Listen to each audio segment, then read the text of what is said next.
Everything's all right now.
There.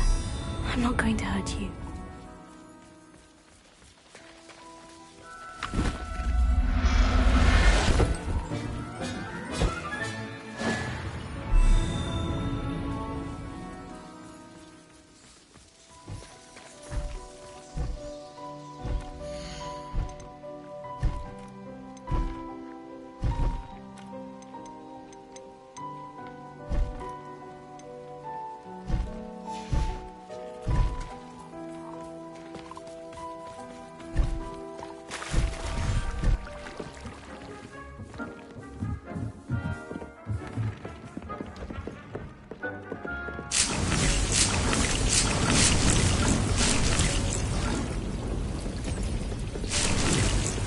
Thinks you should be proud of all the potions you've brewed.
Oh, good, you're safe.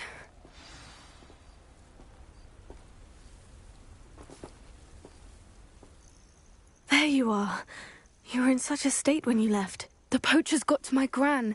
Someone recognized me in Horntail Hall and they got to her. What do you mean? Is she all right? She's fine, thank goodness. But they were at her house, our house. They assumed I'd sent the egg there. She said they took the whole place apart looking for it, screaming that we'd cost them everything. I'm sorry, Poppy. I'm glad she's all right. I don't think either one of us could have anticipated that. I should have known. I underestimated the poachers. And now another creature's in danger. What do you mean? The poachers refused to leave empty-handed, so they took valuable journals that Gran had discovered when she was researching rare creatures. One of them contained theories about a secret hiding place of the Snidget, long thought to be extinct. Exactly what kind of creature is a Snidget? It's a small bird with golden feathers. It's incredible. It has rotational wings that allow it to dart quickly in any direction. In fact, the golden snitch in Quidditch is based on the Snidget, which barbarically was actually used in the sport hundreds of years ago. Why would Snidgets be valuable to poachers? They could make more money with Snidgets than they ever would have fighting dragons. The golden Snidget's feathers and eyes are incredibly valuable. That's why they're believed to be extinct. They were hunted out of existence by wizard kind. If the poachers found some now, I can't bear to think about the horrific way they'd be bred and killed for profit. Where exactly are these Snidgets allegedly hidden? Gran says the journals were a bit cryptic, which is good. Perhaps the poachers won't be clever enough to find the birds. From what she recalls, the journals only noted that the key to finding them lay in the moonlight. Gran thinks it can be narrowed down to a handful of locations. I take it you aren't going to let the poachers anywhere near the Snidgets. Gran wants me to stay out of it, but I know she's devastated that poachers might go after the Snidgets, if they still exist. We had the element of surprise on our side when we saved that dragon, but the poachers will be watching for us now. We need allies. Others who hate the poachers enough to help us. Who value creatures as much as... Merlin's beard! You're a genius! The Centaurs! They'd want the Snidgets protected at all costs.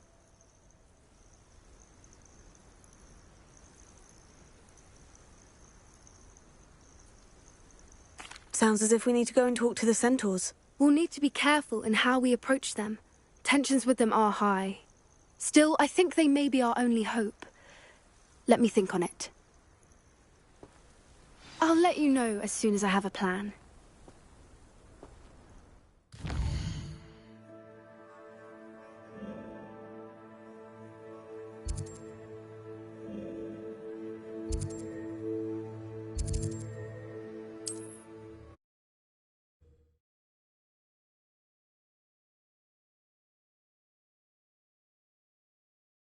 Sometimes it seems all roads lead to Hogsmeade.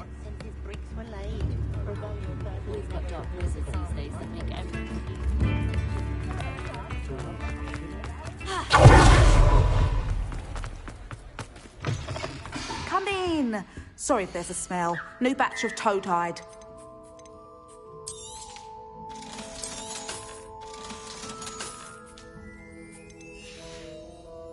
I'll not mind seeing you here again. Consider yourself welcome.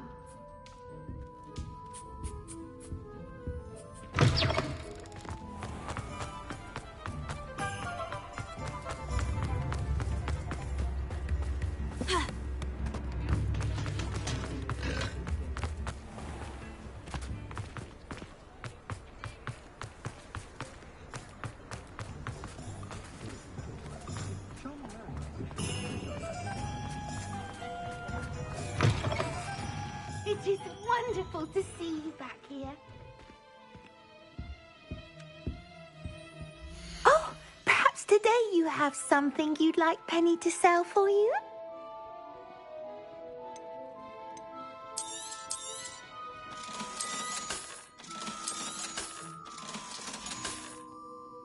Penny wishes you safe and wondrous travels.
I've always said that travel broadens the mind.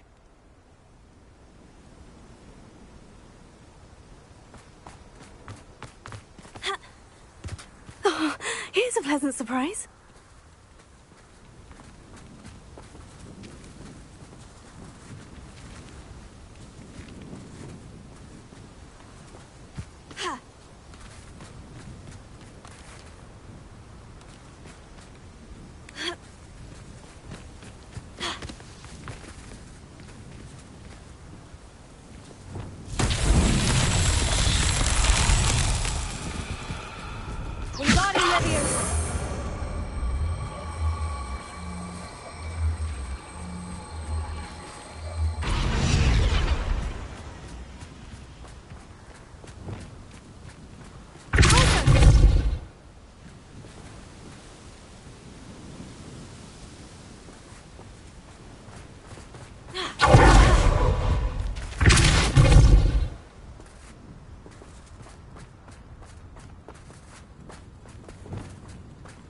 Wingardium Leviosa.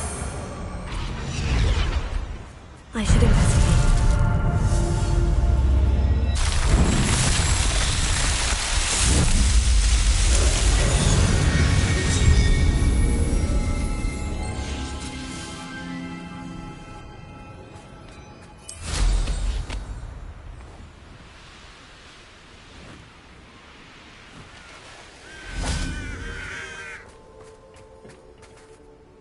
A friend who speaks gobbledygook is meeting us.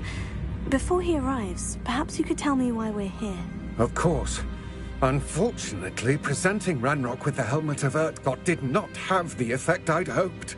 Because he knew the details surrounding its plunder, he presumed I'd had help from a witch or wizard in retrieving it.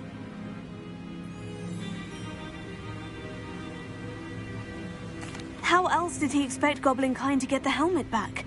Seems he has no interest in making amends with you. I'm afraid we do not have the luxury of rational expectation when it comes to Ranrock.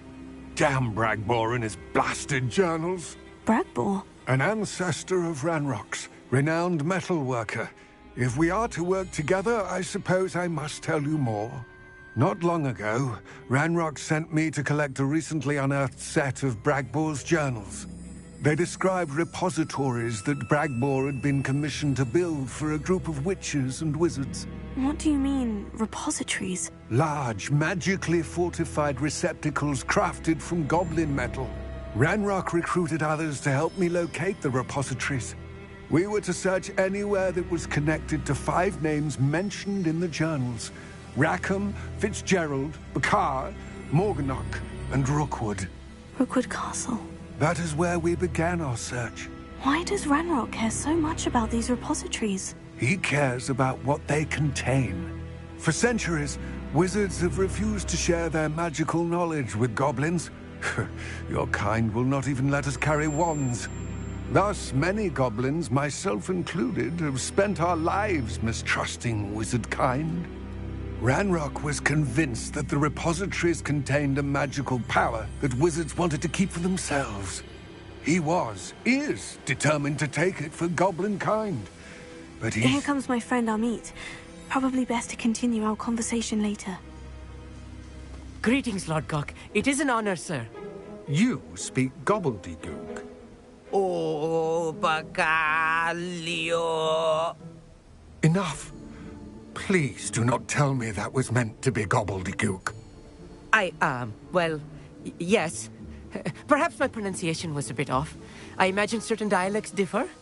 Pronunciation is not the issue. I barely recognize that as language. I trust you can read gobbledygook better than you can speak it? I can, Sir Lodgok. Just Lodgok. Thankfully, we only need someone who can decipher written plans, since I cannot join you in the mine. What written plans? And why can't you come with us? We need some idea of what Ranrock knows or is plotting. I suspect a careless loyalist may have left plans behind. And I'm unable to join you because I cannot risk anyone reporting my presence to Ranrock. All you need to do is not be seen, either by the eye above the enchanted door or a loitering loyalist. What else should we know about the enchanted door? The door will not open while the eye can see you. You and your friend must be invisible to it to gain access. From what I know of wizard magic, that shouldn't be too difficult to achieve. Our mate and I can do this. I will await your return. I shall see you soon.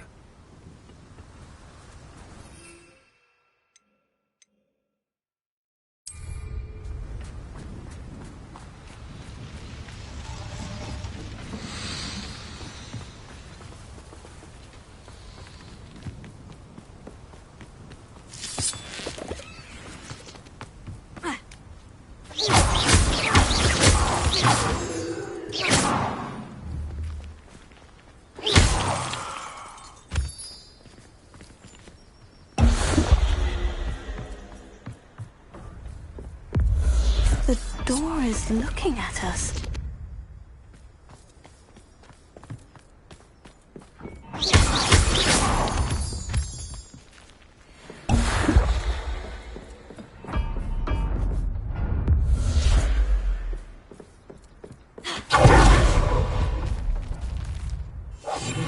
Yes, of course.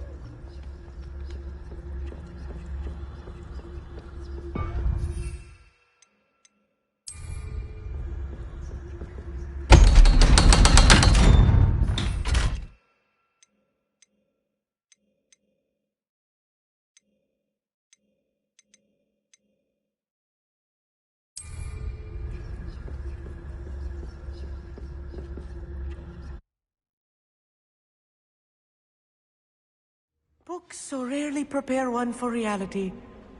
A real goblin mine. It's even grander than I had expected. Revelio.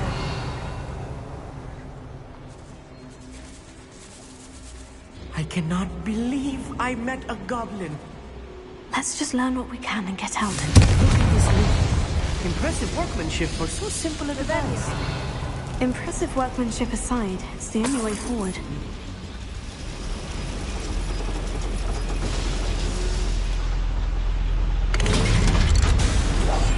Right. Don't wish to be seen, do we?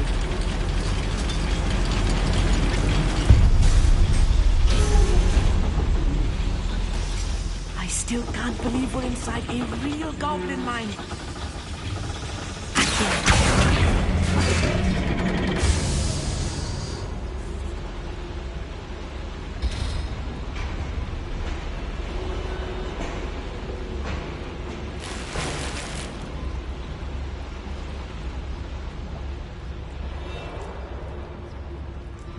I've read about mines like this.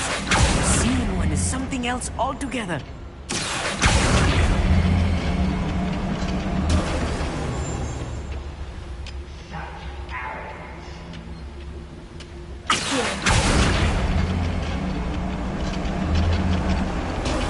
Amit, you'll need to stay close to me. I've dealt with worse enemies than these.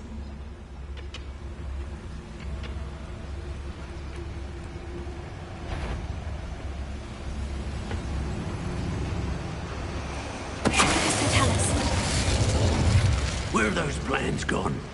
I had schematics in my hand a moment ago.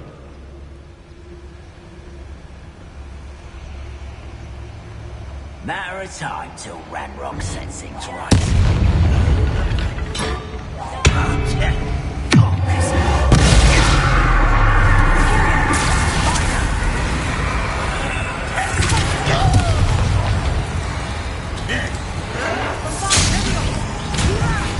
Stop!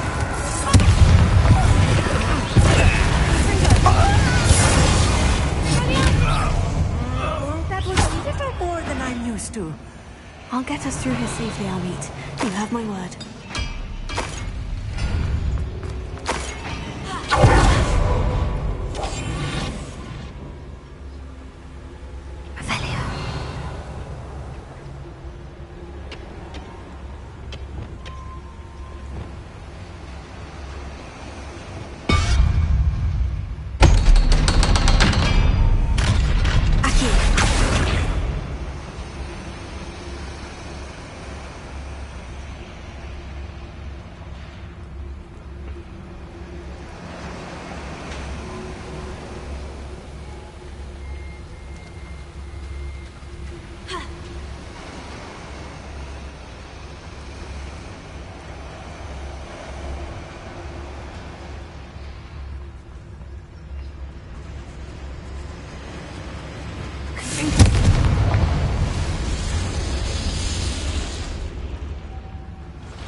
I feel like a character from one of the adventure books I read during the summer holidays. Let's take a look around, Amit. See if we can find any plans. Bound to be plans around here somewhere. A schematic. They're building something. I can't quite make it out. Revelio. There must be more notes around here. What could they be building?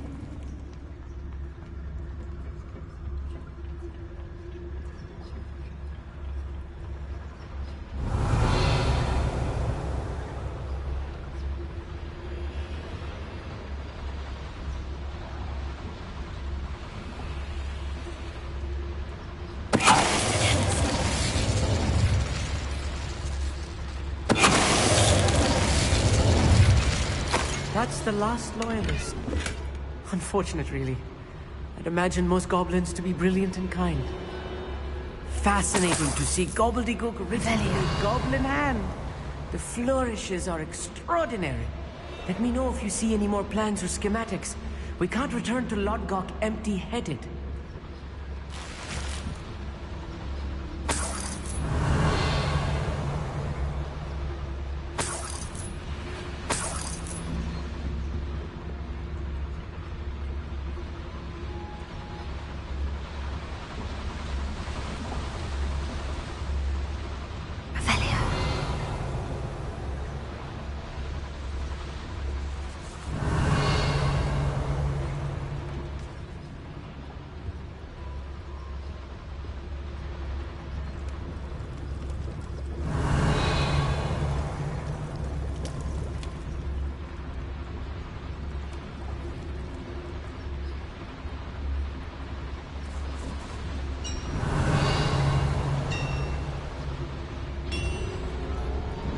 If I'm translating this correctly, and I think that I am, they're building something rather large.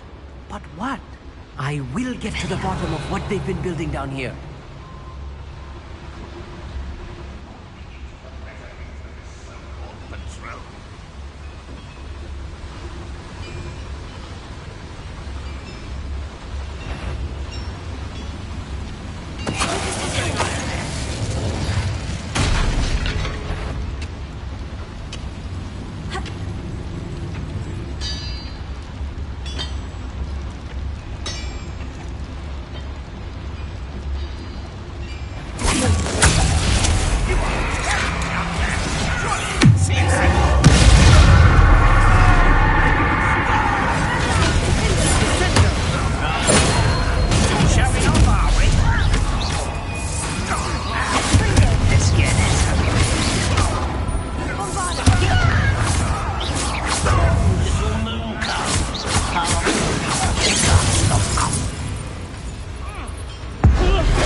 Another boiler. It's more complex than I had expected.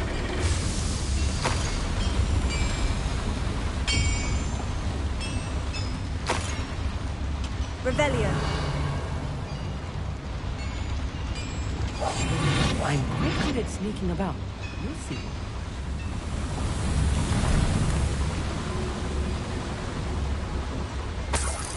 Revelio.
Another schematic. What are they going to build? This mine is too small for whatever it is.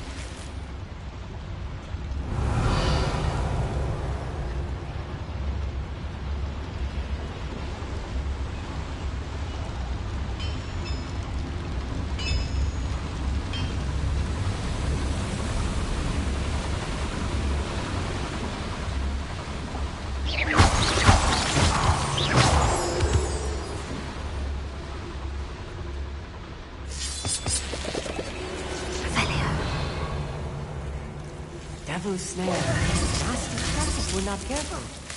Not an entanglement we need right now. I'll be quiet. Lumos. Lumos!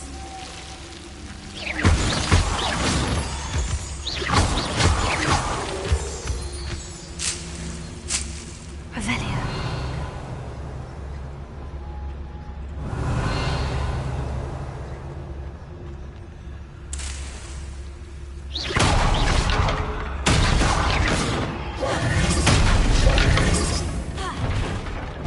Revelio.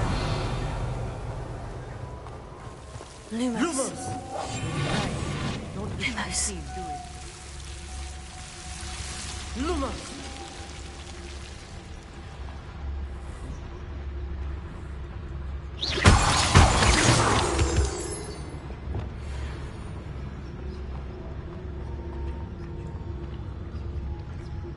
Revelio.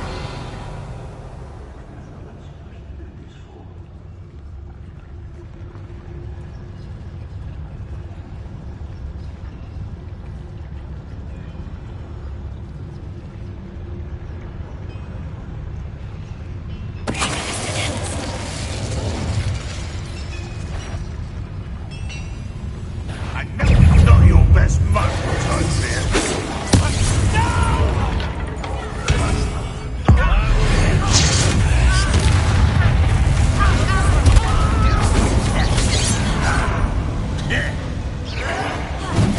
Easily diverted. I won't get until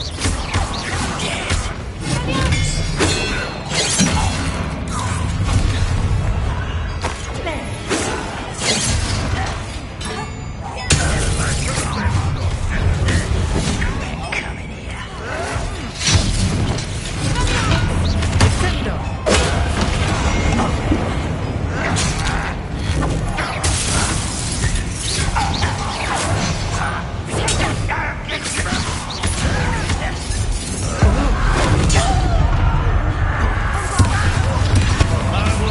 Rather I'm wise. I'm a goblin, not a toy! Help! How many of them are there? That should be the last of them, Armand. Revelio.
This is not good.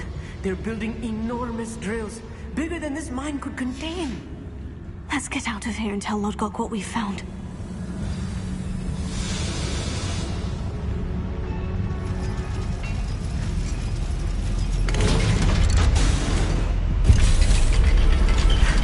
I need a moment to catch my breath. This was more than I bargained for. I'm glad you came with me, Amit. Now that we know what they're up to, we can get out of here.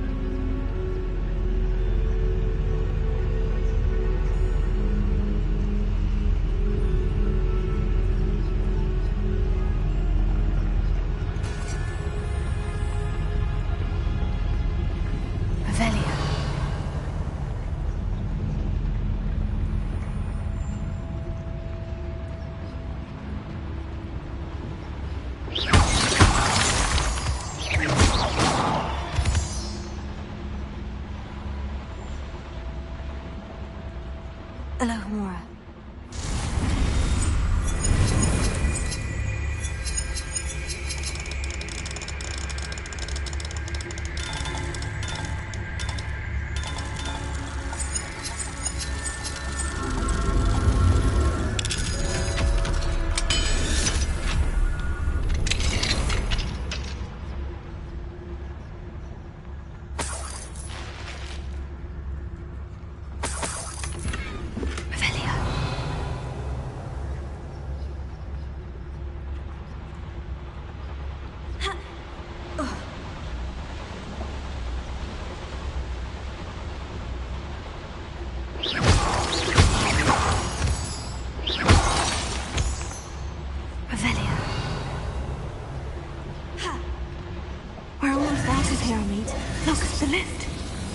Welcome sight indeed.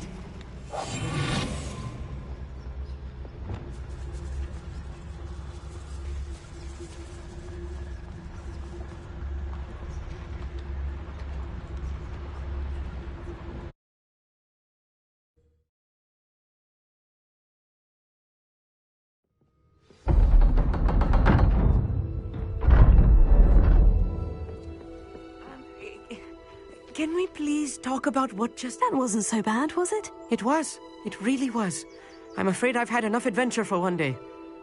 For a lifetime, perhaps. Thank you, Amit. I couldn't have done it without you. Now, if you don't mind, I'd like to have a word with Lodgok. Understood? I'll leave you to it. Your goblin secrets are safe with me, but I get to write the book about this escapade someday. Without further ado, adieu.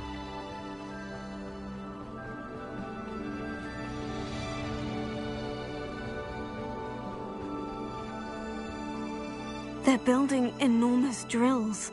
We found their plans. Ranrock must be searching for the repositories. I fear you are correct. Other than Rookwood Castle, however, I do not know where else he plans to search. I've been wondering about something else you said before we entered the mine. Yes? If you share Ranrock's views, then why are you helping me? I expected Rookwood Castle to be deserted when I arrived to begin my search. So was surprised to find a witch there who had set up a sort of improvised research site. She was studying something so intently that she almost didn't notice me. When she looked up, I thought she would react with fear or disdain. But instead she did something that I will never forget. Without a moment's hesitation, she smiled and asked me to sit with her. She told me that she was a researcher and showed me a small, oddly shaped container with a strange symbol on it. She was certain it was made of goblin metal, but was unable to open it. She wanted to work together. Miriam. Yes. But how did you... Professor Fig's wife. He told me of her research, and I know of the container. Ah. The reverence with which she talked of goblins and their intelligence and skill, it caught me entirely off guard. I'd never been treated with such respect by a witch or wizard. So, to my surprise, I let her study the container if she would allow me to search the castle on my own. We parted ways, with her promising to share what she'd learned. More of Ranrock's recruits arrived, and we began to dig, eventually locating the first repository. Ranrock was thrilled with our discovery, but furious when I told him about Miriam. Berated me for trusting a witch when I heard she had been killed. You think Ranrock murdered her? I don't want to believe it, but I don't know. After that, something shifted in me. I had seen how the power from the repositories was transforming Ranrock, transforming all of them. I could no longer remain a part of it. Thank you, Lord Gog, for telling me this. I tell you all of this so that you understand what is at stake. Ranrock never found all of Bragbor's journals, but the ones he did find suggest that Bragbor at some point built a repository far greater in size than the one beneath Rookwood Castle. What you've discovered here today worries me deeply. If Ranrock learns of the location of that repository, I fear we shall be destined for a great war. I will find out what Ranrock knows. Watch for my owl.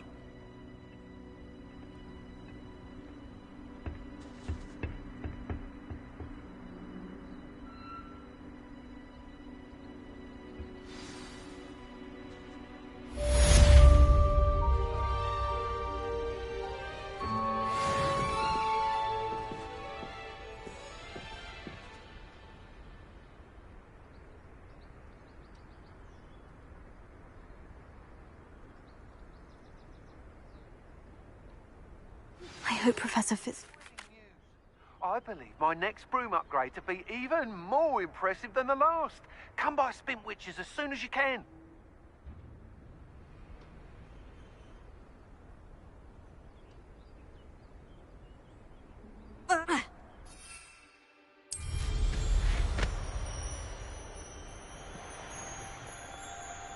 What do you have in store for me this time?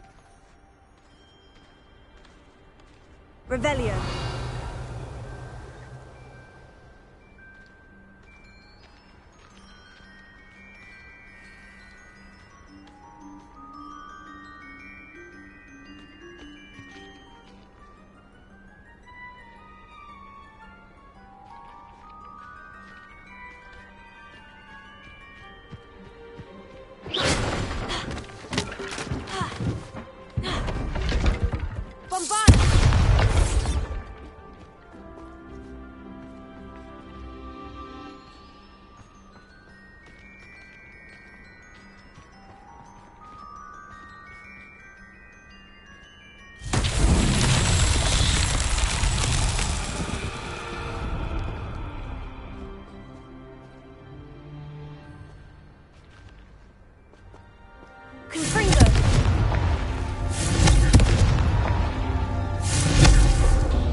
Hogsmeade, here I come.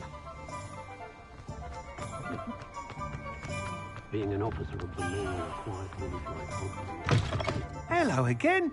Wonderful to see you. As before, I've arranged a special price on the broom upgrade for you. Thanks for stopping by. Hope to see you're all set with the new upgrade. I can't wait to hear what you think. This may sound presumptuous, but... You'd like me to report back with even more flight details?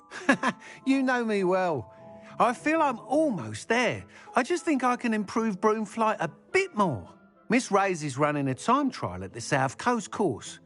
Not ideal, really, what with rumours of Ranrock's lot and Ashwinders infiltrating the place. However, if you're flying high above them, you should be all right, I think.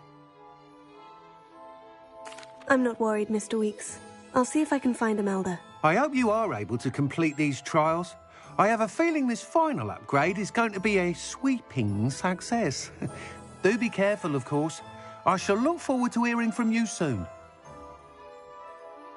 I look forward to our next meeting.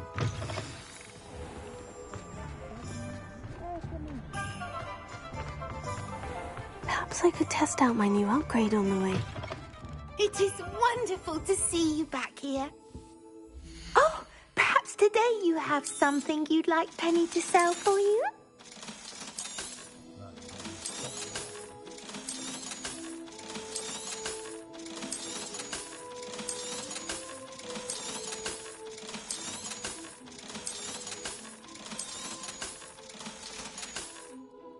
Penny wishes you safe and wondrous travels.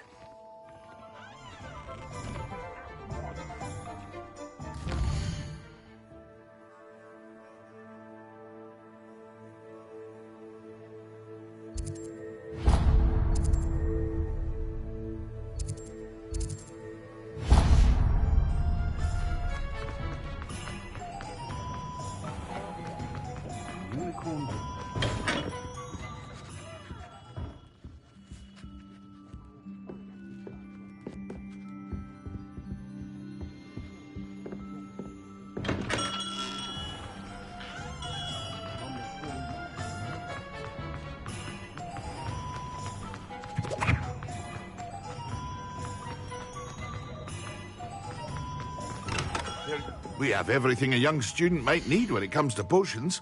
Have a good look around.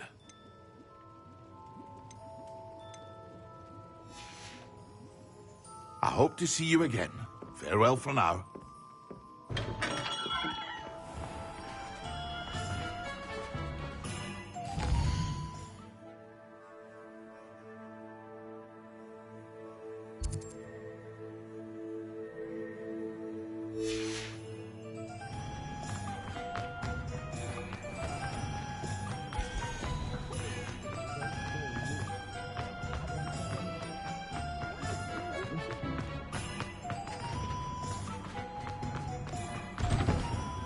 It's always nice to see a familiar face.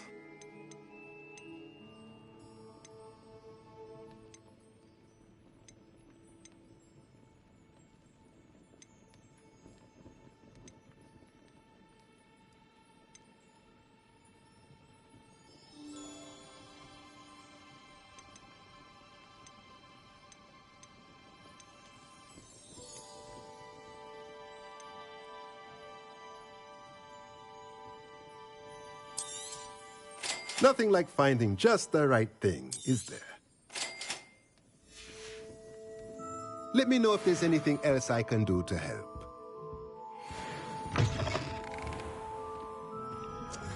Can't imagine how muggles get by without it.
What are you up to now?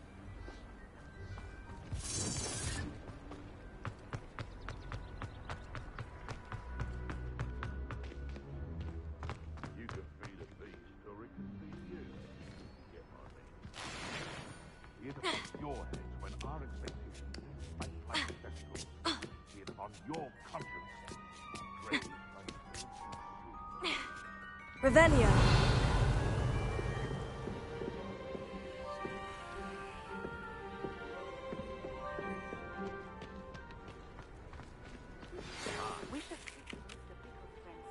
I believe I can sneak away without drawing my mother's eye. Meet me near Hogsmeade, and we will devise a plan. I think I know how and where to approach the Centaurs. Accio! Wingardium Leviosa.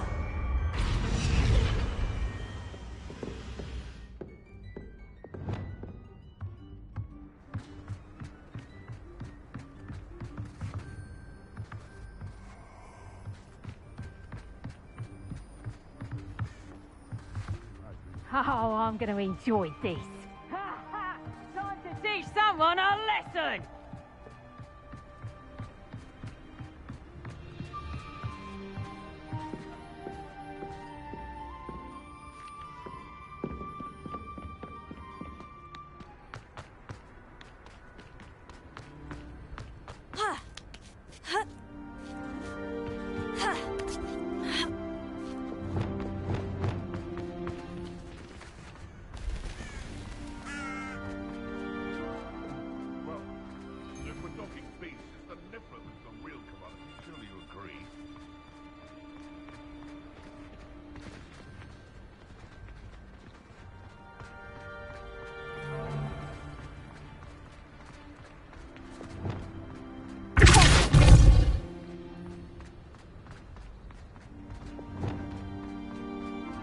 Wingardium Leviosa.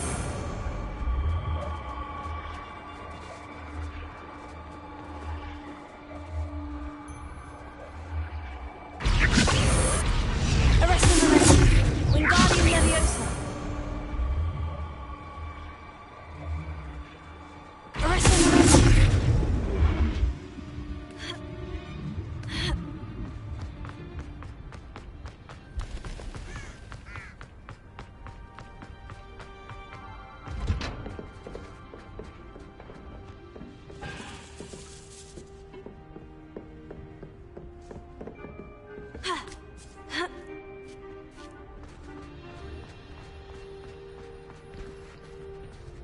Alohomora.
Revelio.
Manners are important, though, aren't they? There's enough fight.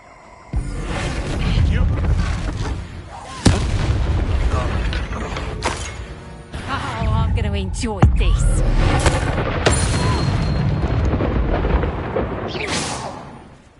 Potato! Is that the message you're? Confringo! Nowhere to run! Bombarda! Get back!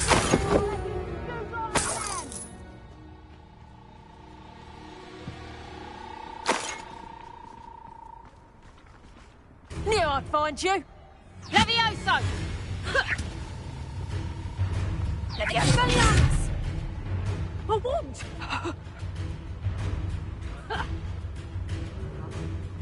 Amongst ourselves, how on earth are we to build the plans that suit our enemies? Ha ha! Time to teach someone Levioso! Damn you! Levioso! Levioso!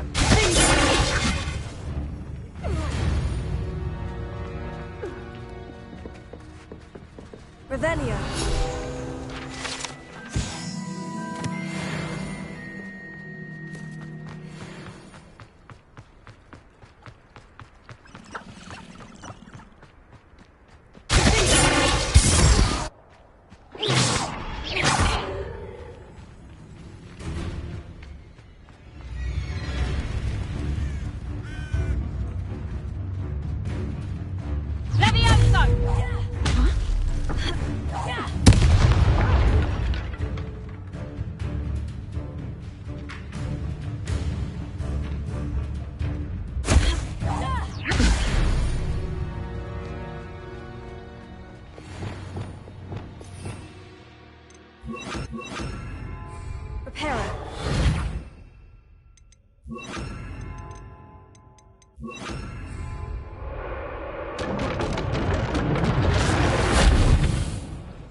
Revelio.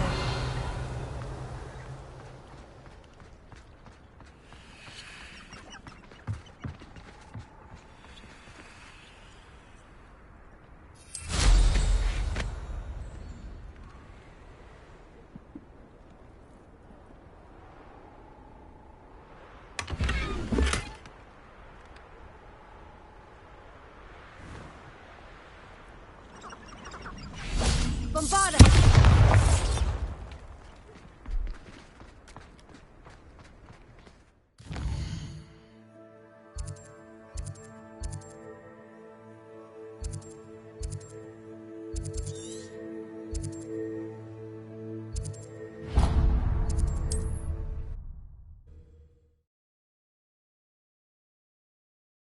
You can't imagine how inconvenient travel was before I invented flu powder.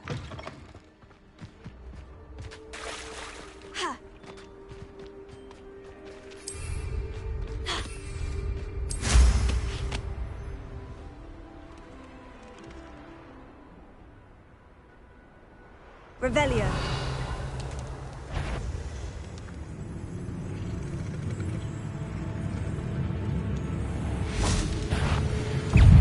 Bombarda! Confringo! Expelliarmus!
Revelio.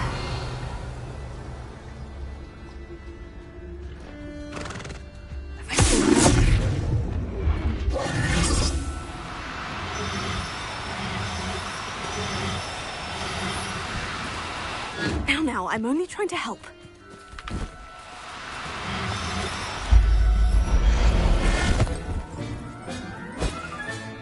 Settle yourself. I mean you no harm.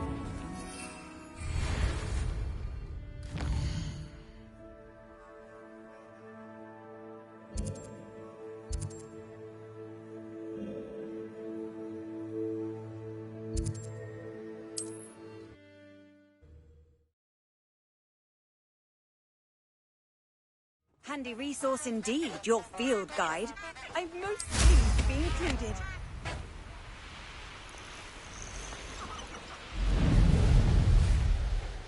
Abandoned long ago, no doubt.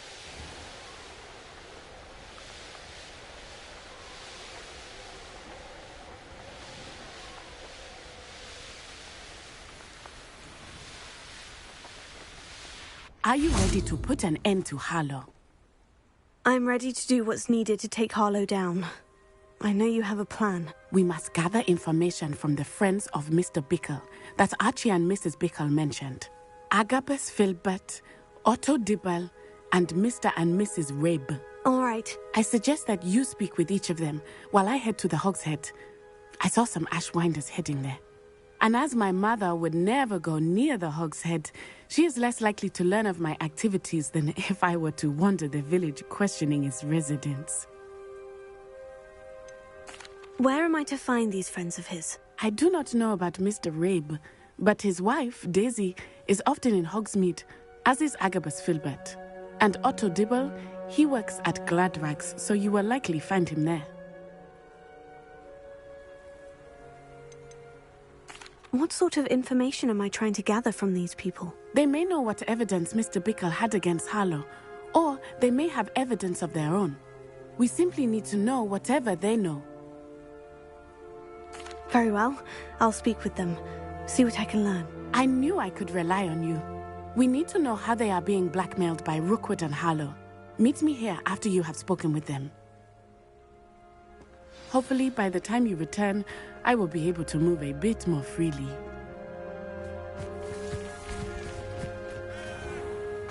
Revelio.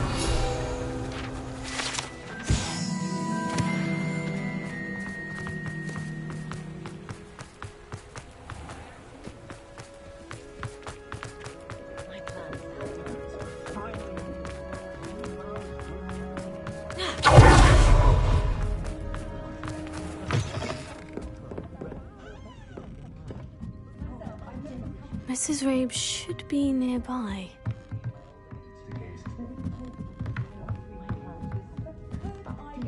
Oh, Isco, what have I done? Mrs. Rabe, I wondered if I might speak with you about Theophilus Harlow. I'm a friend of the Bickles and I'm trying to gather evidence against him. Poor Joanna and little Archie. And now Harlow has taken my darling Isco. What do you mean? Why? I'm a security guard at Gringotts, and my husband is a curse breaker for them. Harlow approached me about helping him extort my colleagues into giving him treasures from the vaults. And you declined? Of course I declined. Repeatedly. I thought they'd given up, until I came home one night and found my husband gone, and a note affixed to my door with a knife. The note stated that I only had a few days to reconsider helping with some banking needs, and that my husband would appreciate it if I acted quickly. But the help Harlow wants is help that I cannot give, and my dearest Isco is paying the price.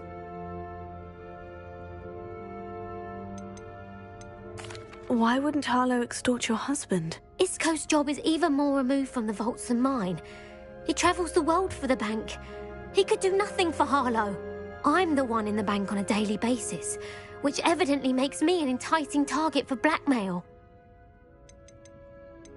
Have you helped Harlow since your husband was taken? No. I'm worried sick about Isco, but he'd never want me to compromise my integrity. I also know that he's extremely clever. That said, I was hoping he would have escaped by now. It makes me concerned as to why he hasn't.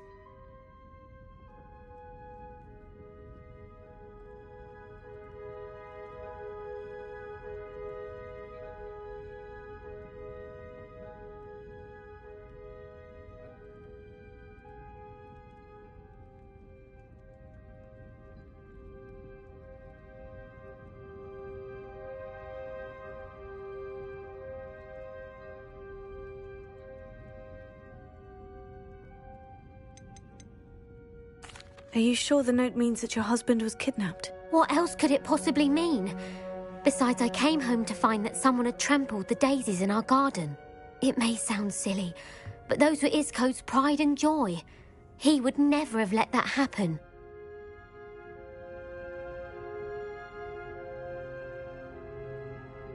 Thank you, Mrs. Rabe. Knowing the lengths that Harlow will go to is helpful, albeit more than disturbing.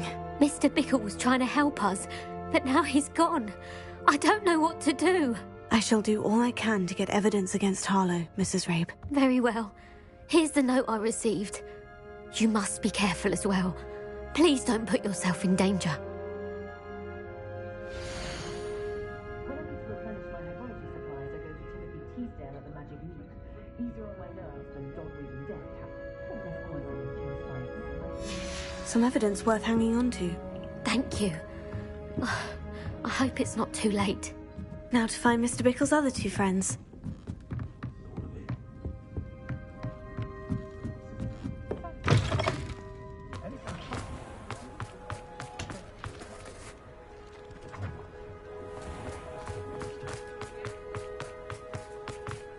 Works at Gladrags.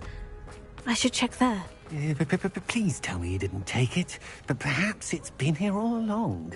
Mr. Dibble, may I speak with you? It's about Theophilus Harlow. I've nothing to say about him. May I interest you in a stunning cravat today? Please, sir, I would like to help. I spoke to Mrs. Bickle. You know the Bickles? All right.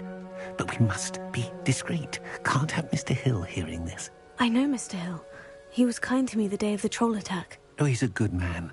But even he wouldn't understand about Harlow. It started a few weeks ago.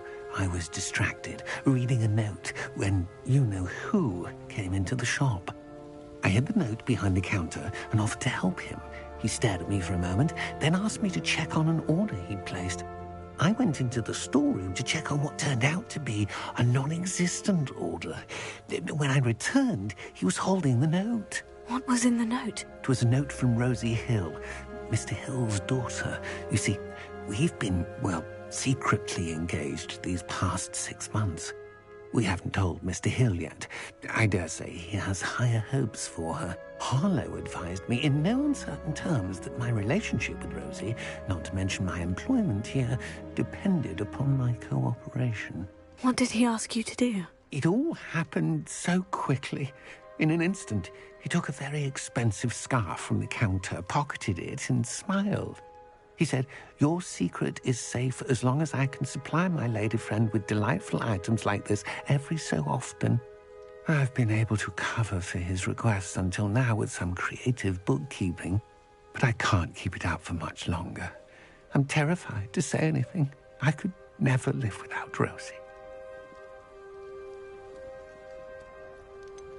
Could you give me a bit more detail about the note that might help me to identify it should I come across it? It's on Rosie's special pink stationery. It has her monogram at the top, RH. That's how Mr. Hill would know it was real.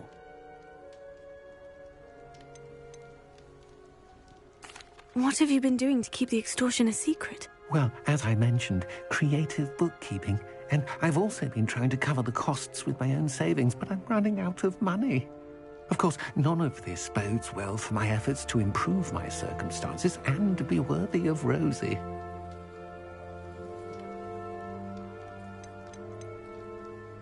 I met Mr. Hill the day of the troll attack.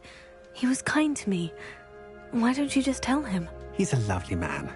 But when it comes to Rosie, I fear he loses all perspective. He'd see this as a grave betrayal.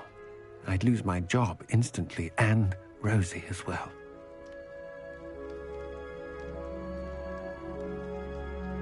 Thank you for telling me. I'm gathering evidence to take Harlow down. I would love nothing more than to see him rotting in Azkaban, but be careful. He's an awful man and incredibly dangerous. As for Rosie's letter, should you happen upon it, I have committed it to memory. You may destroy it immediately. Understood. Now hurry off before Mr. Hill returns. Where was I? We're on the right track. Now to find the last of Mr. Bickle's friends.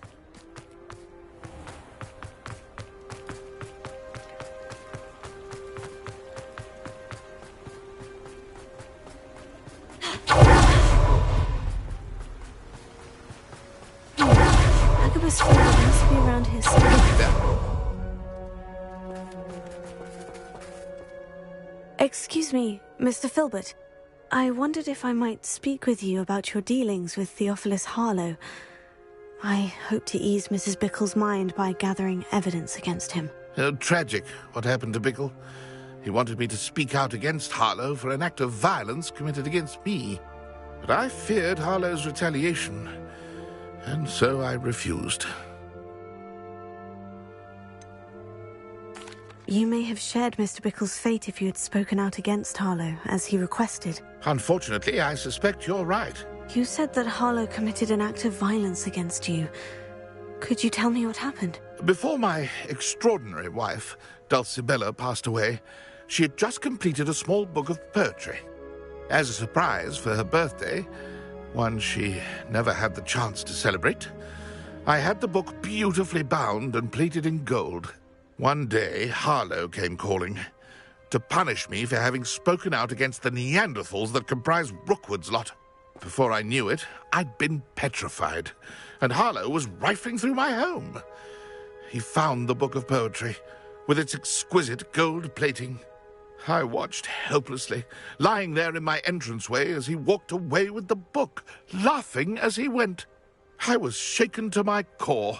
Still am, to be honest. I imagine you fear Harlow retaliating again. But do you mind if I share this information with Officer Singer? I suppose I have no choice. This extortion can't go on forever. You can pass it on to anyone who may be willing to help. Harlow does not like people talking, as you already know. I've spoken with Mr. Bickle's friends. Now to find Natty.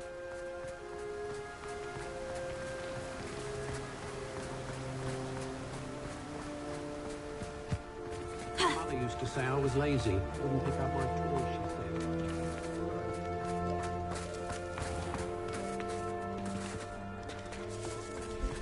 What's more powerful than the dark arts? If I thought I could compete.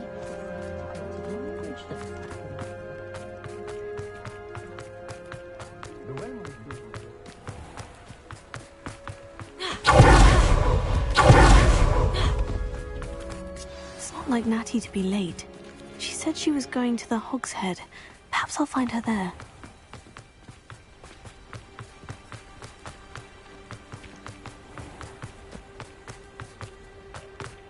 I should imagine she'll always have one.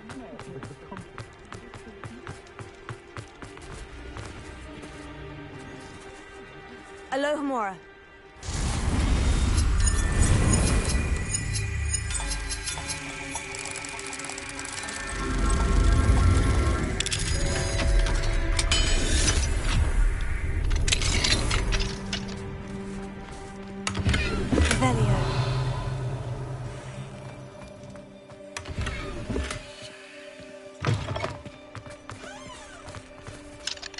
Alohomora.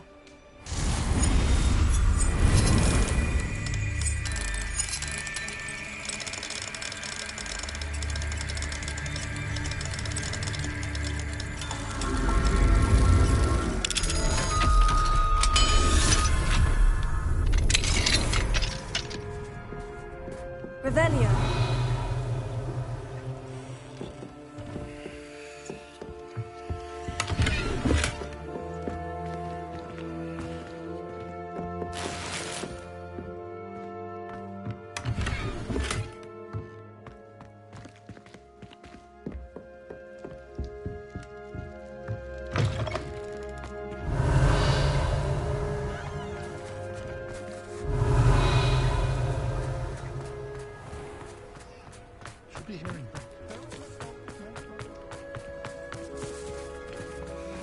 Natty must be around here somewhere. Revelio. Anyone can run a shop if they inherited it. Alohomora.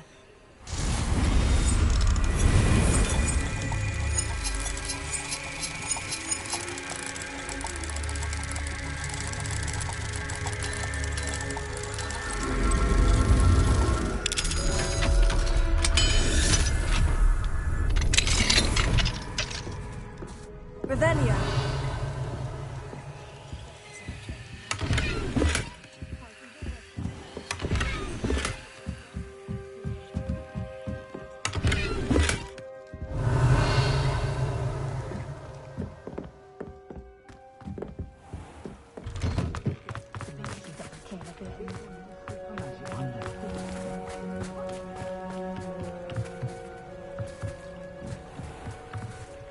Natty's wand. She can cast without it. She wanted me to find this. She's in trouble. Revelio will show me where she was taken. Revelio.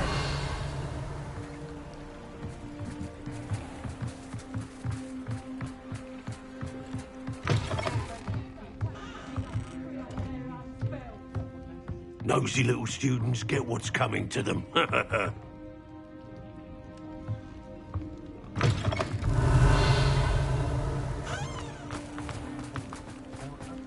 Natty must have been taken this way. I need to find her quickly. Footprints led to this room. There must be another way forward.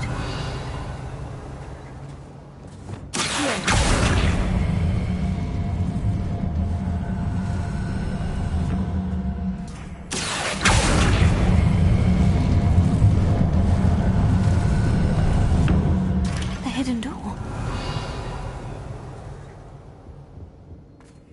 Natty must have been taken this way. I need to find her quickly.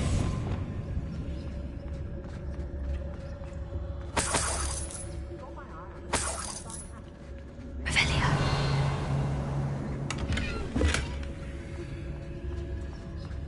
I'd better be sure I'm not seen.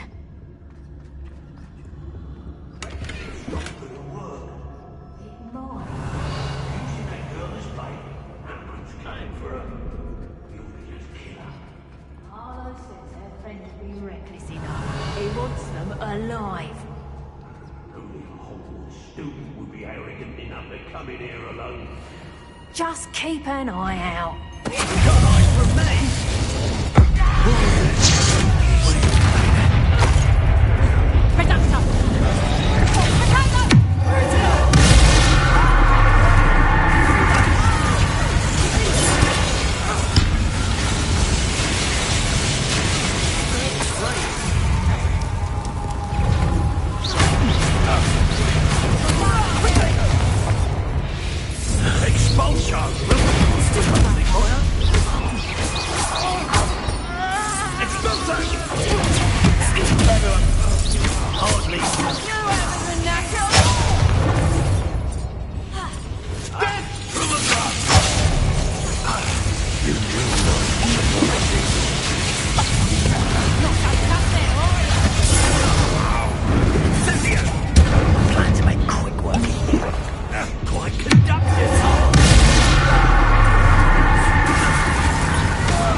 Now I can fight back!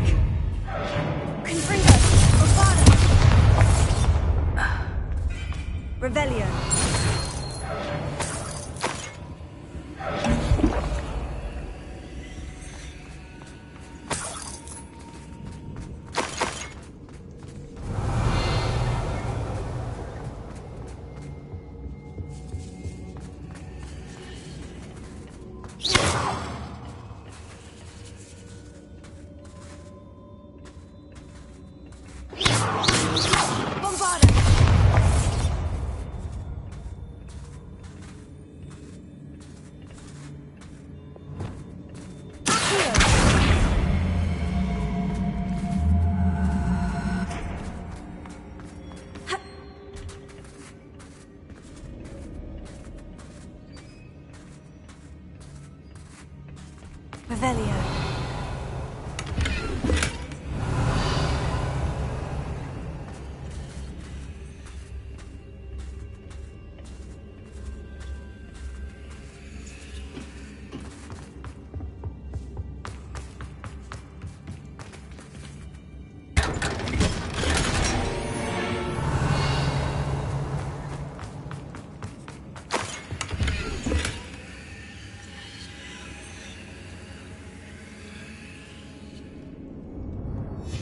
Book of poems that was taken from Agabus Filbert. He'll be thrilled to have this back.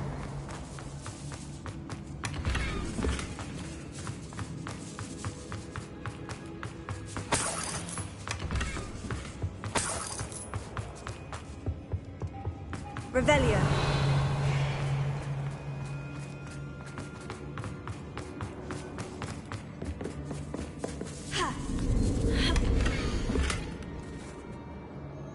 Otto Dibble's love letter from Rosie. He wanted me to destroy this if I found it.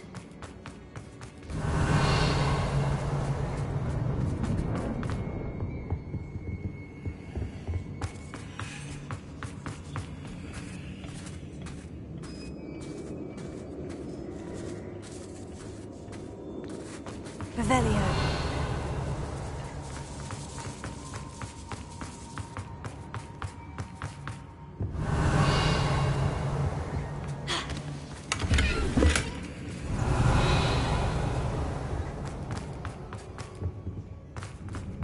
He must be here somewhere. You found us! I knew you would realize I had left my wand for you.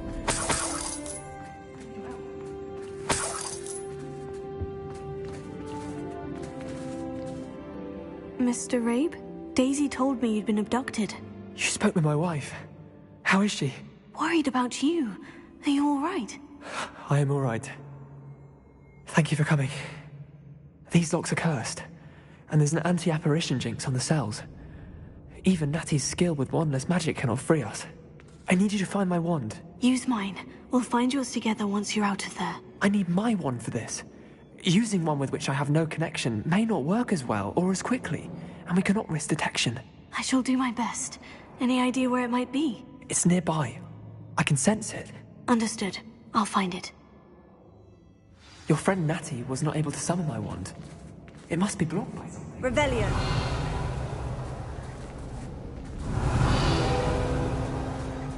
Mr. Abe's wand could be in there. Alohomora.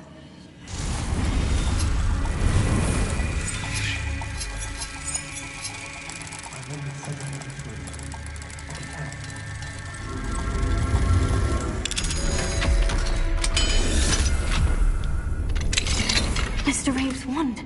He'll be glad to have this back. Mr. Abe, I found your wand. Well done. I knew it was nearby. Now, you best stand back. One never knows how a curse will react to being broken.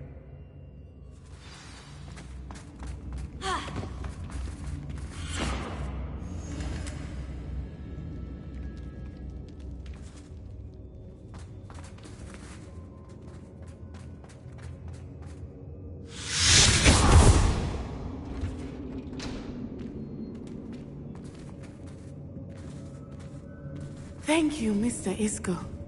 My pleasure. And thank you, my friend. We owe our lives to your bravery. I may be too weak to disapparate with you both, but I can try. You go ahead. Find Officer Singer. We will get out of here on our own. Very well. But be careful. Thank you, my young friends. Be prepared for a fight. These Ashwinders must pay.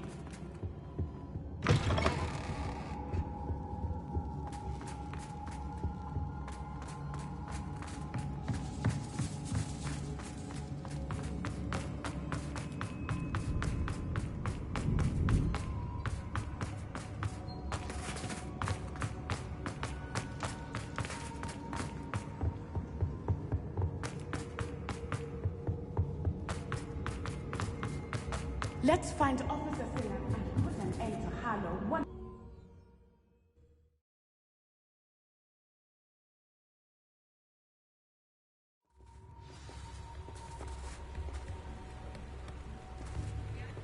Natsai Onai.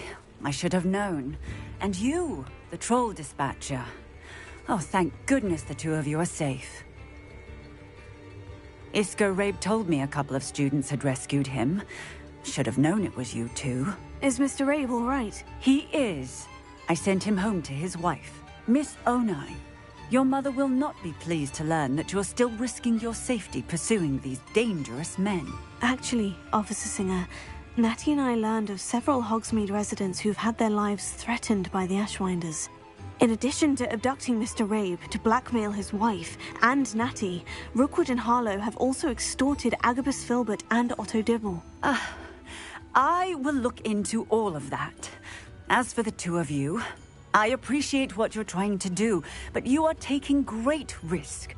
Next time, please let the authorities handle the Ashwinders. With all due respect, officer, the authorities haven't done much about any of this. There's more to taking down an organization like the Ashwinders than simply storming in and hauling them off based on a few accusations. I must insist that you leave them to us. We shall have no further discussion on this.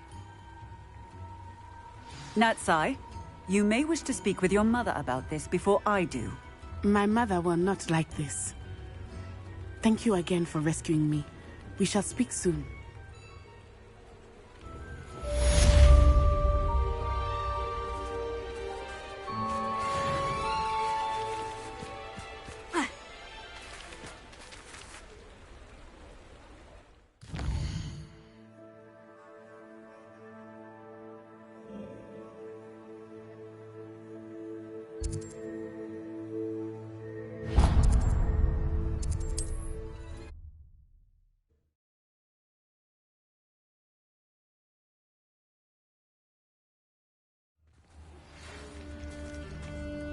The Ashwinders have ceased pestering me. I suspect that's your doing. Thank you from me and Rosie both. We're just leaving for our honeymoon, after we tell Mr. Hill of our recent marriage. Wish me luck.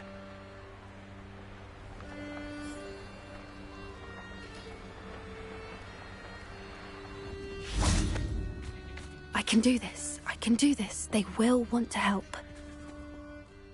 Is this where we're meeting the Centaurs? Well, they don't exactly know we're coming, so it's less of a meeting and more of a surprise, I suppose.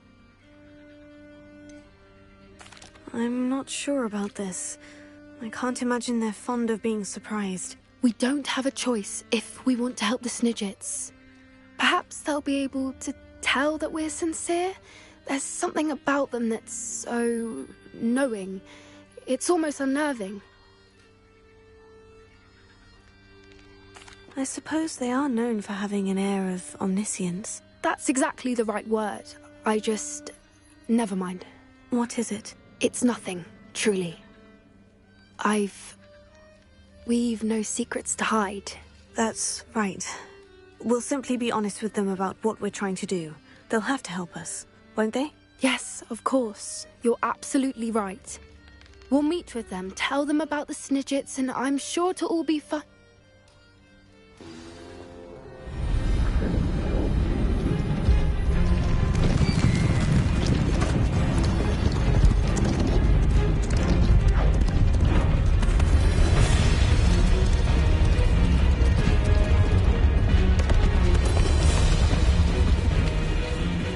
What do you think you're doing here, humans? Please!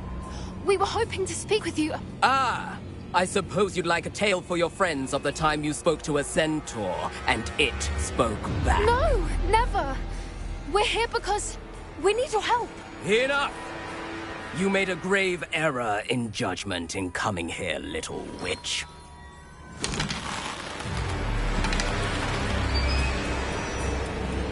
Leave them be, Alec. We do not harm the young. It is not our way. You forget your place, old fool. I'm the leader of this herd, and while you cling to our way, their kind continue to slaughter beasts like us without a care! From what I can see, they have slaughtered no one.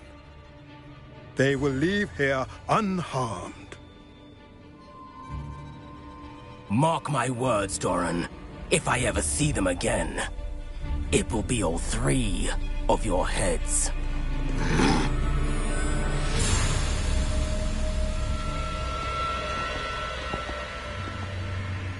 Foolish children. Do you know what happens to wizards who wander here?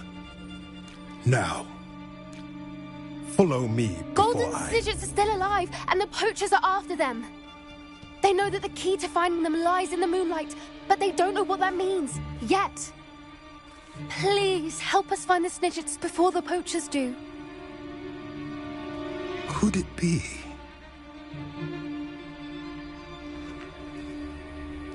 In the south, there is a cave within which lies what the poachers seek. A moonstone. Retrieve it and place it in the henge in the forest. I, on the other hand, must go speak with the herd. Find me after you have done this.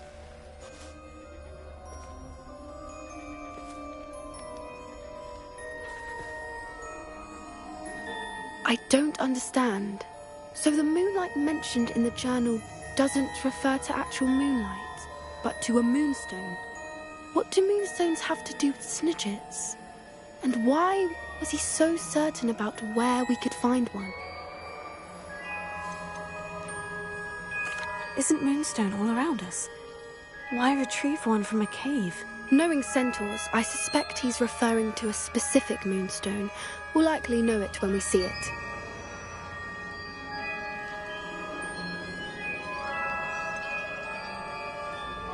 He could have been a bit clearer, or stayed a moment and answered our questions. Centaurs can be cryptic. Gran says no one talks more in circles than a centaur. It is a shame how quickly he left. What was his name? Doran. That's what the leader of the herd called him. Well, if Doran knows something we don't, I'd rather act now and ask questions later. I can head to the library and start looking into the cave you mentioned.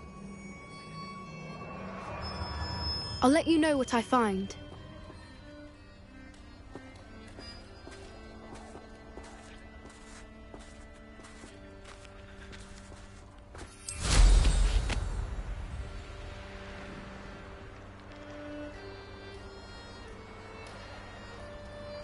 Knowing our meat, he's likely studied here.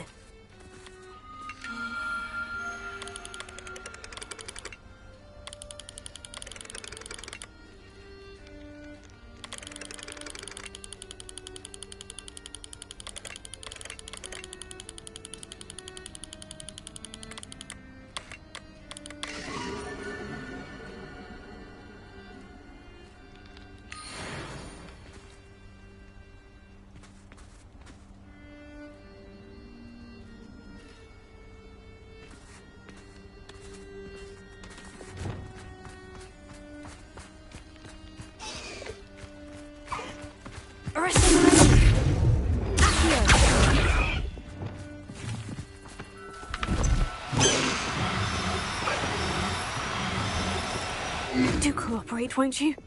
Arresto momentum.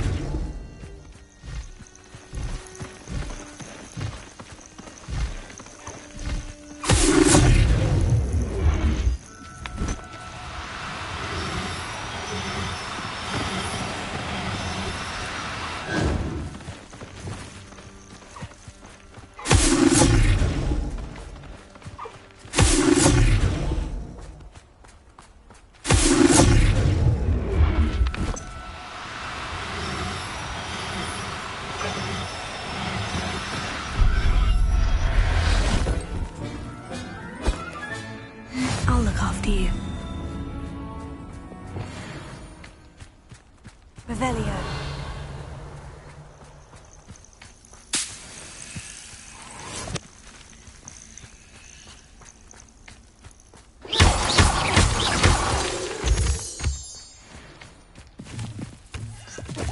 Revelio. And when did I set my trap? The lower or upper Hogsfield?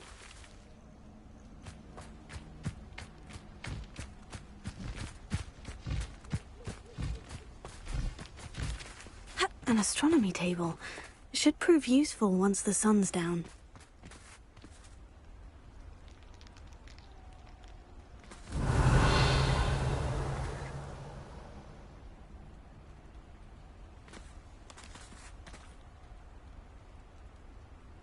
Revelio.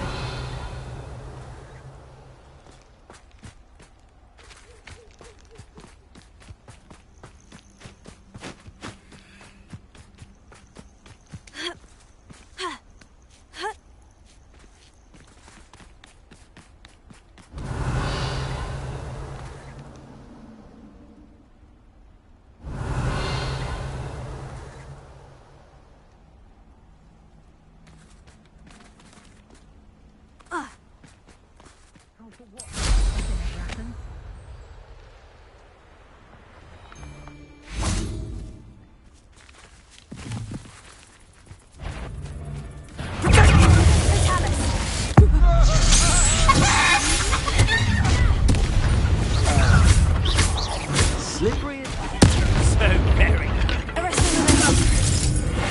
It's you who interfered with us and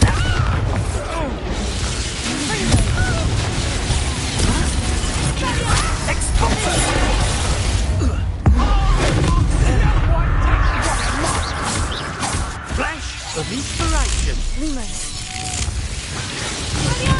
Bombarda. Confringo. Done thinking that's mine. But it's a coward spell. That all you got? Might want to look up. Walk up the school since you saved Mr. Webb and I from the Ashwinders. We have come so far. We should discuss the next steps in our plan to stop Harlow. Revelio.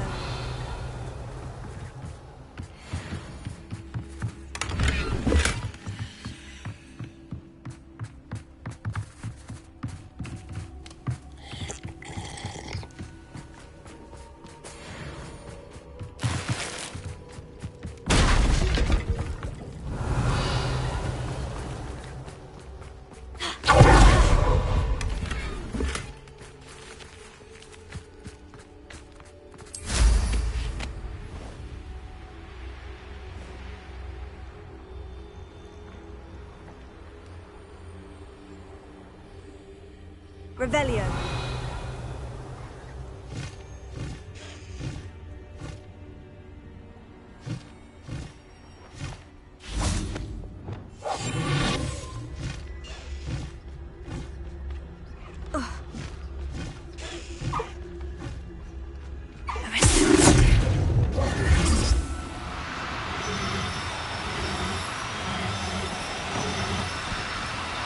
Oh, no, you don't.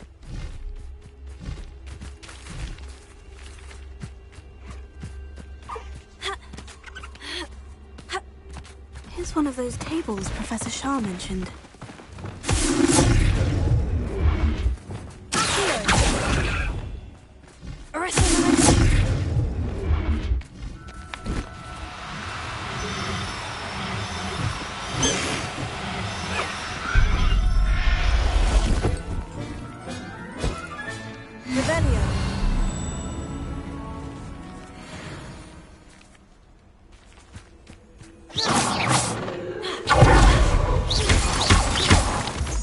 Revelio.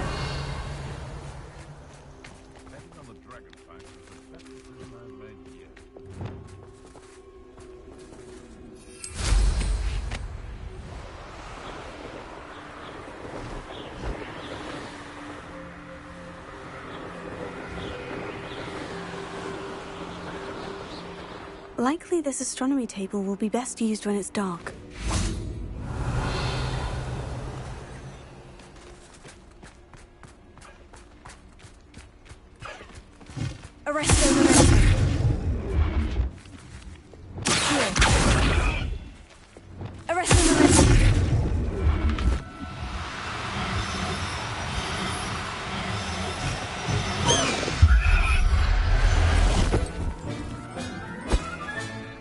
Everything's all right now.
Hello.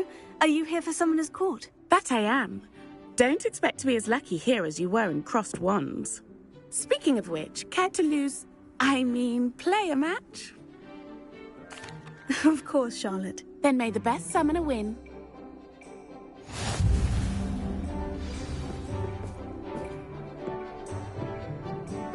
Accio!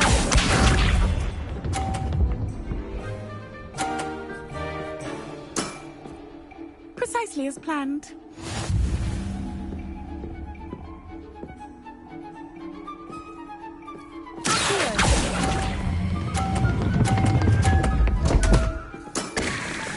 Such grace.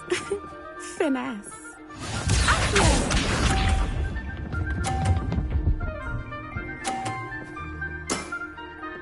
Precisely as planned.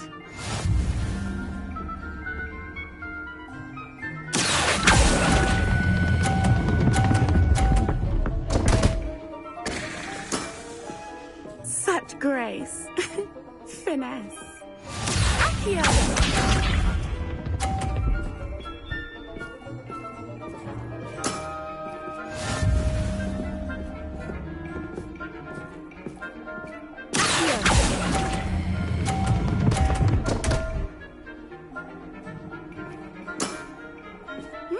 Nice technique.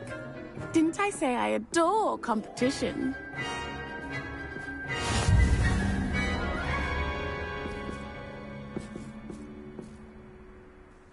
Hard luck.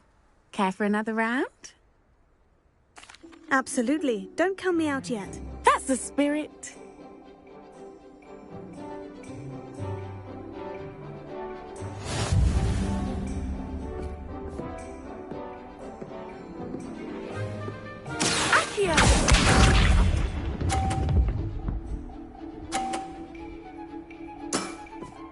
Precisely as planned.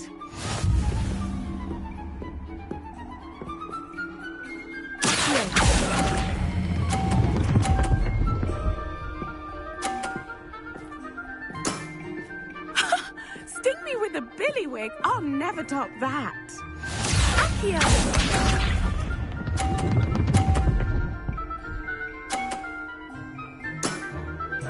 Precisely as planned.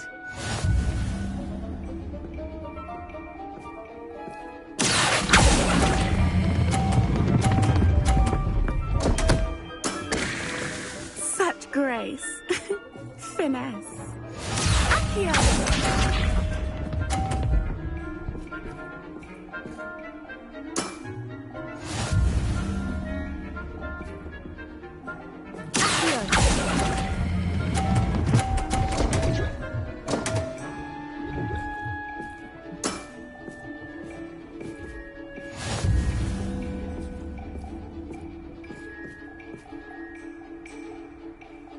Hard luck. Care for another round? Absolutely. Don't count me out yet. That's the spirit.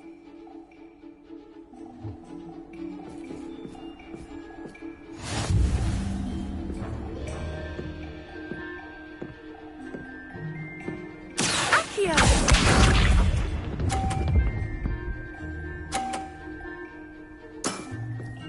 Precisely as planned.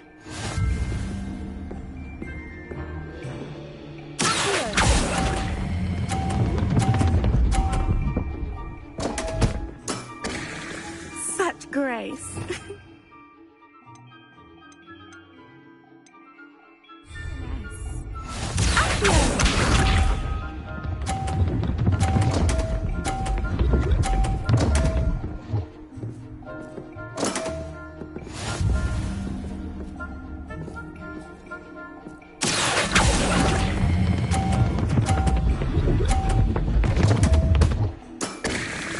Such grace.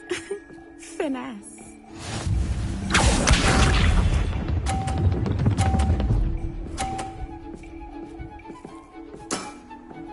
Precisely as planned.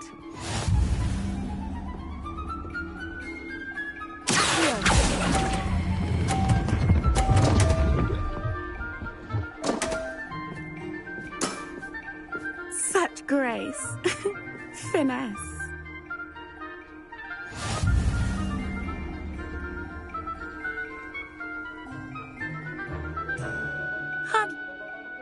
Absolutely.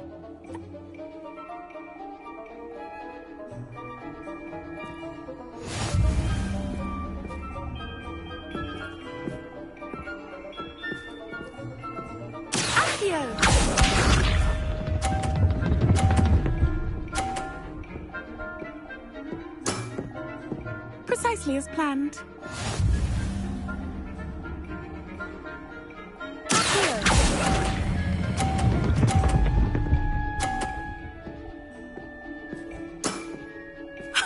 Sting me with a billywig. I'll never top that.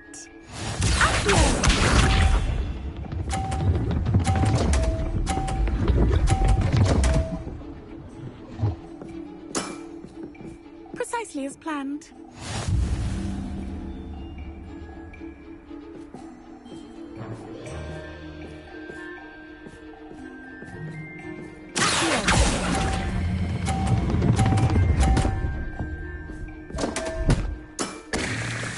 Such grace. Finesse.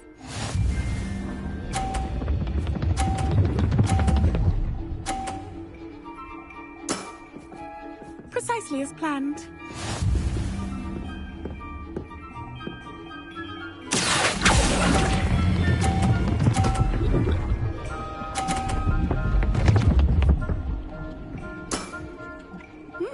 Nice technique.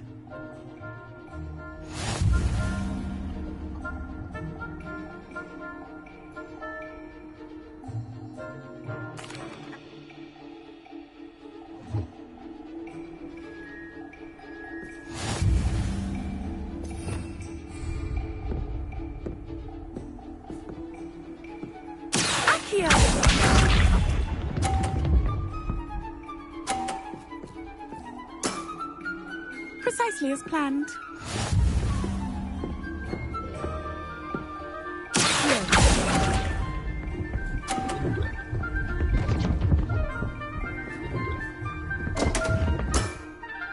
Such grace. Finesse.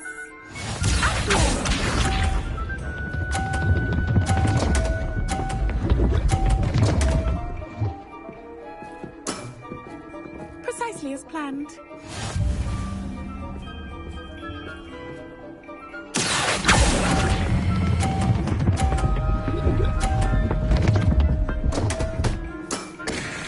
Such grace. Finesse.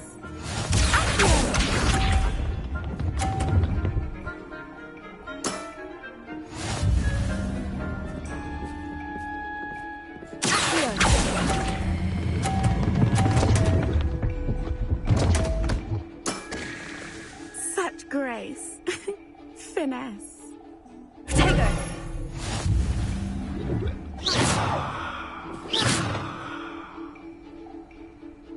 Hot.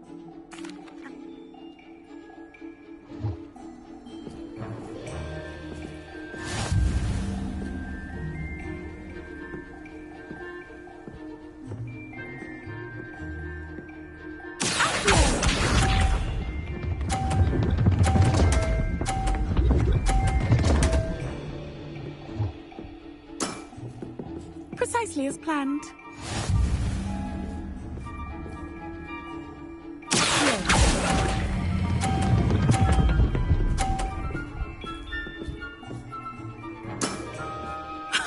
Sting me with a billywig. I'll never top that.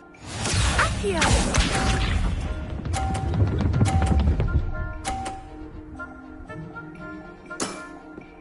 Precisely as planned.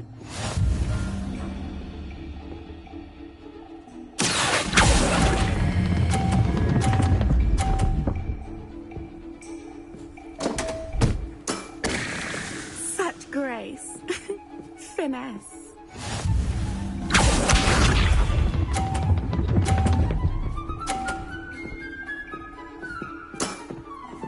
Precisely as planned.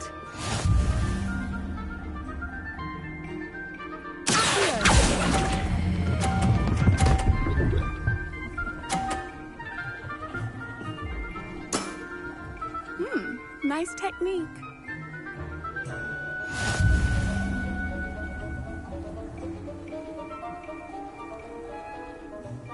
Hot. Hard luck.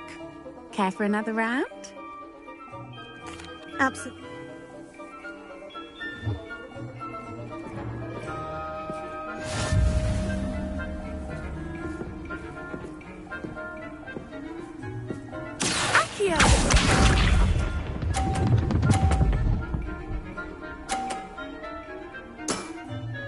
Precisely as planned.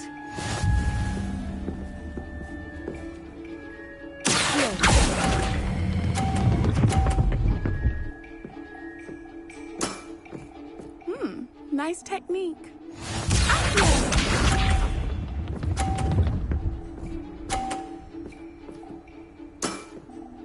Precisely as planned.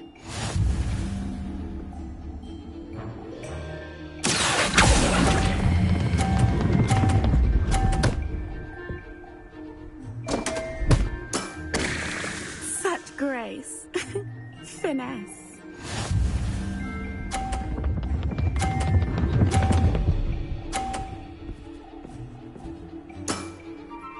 Precisely as planned.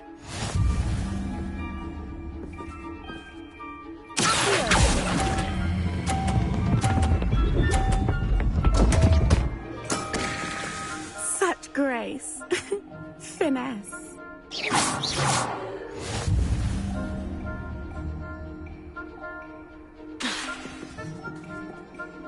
Hard luck.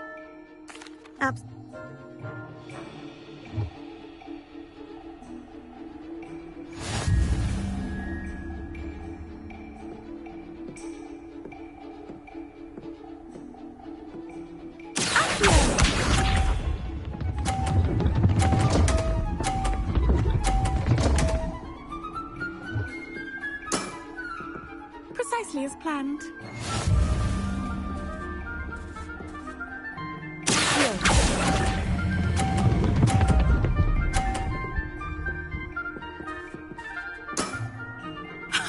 Sting me with a billywig. I'll never top that.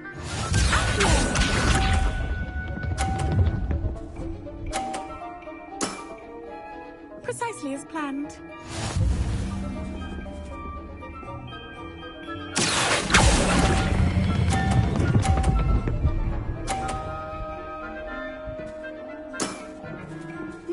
Nice technique.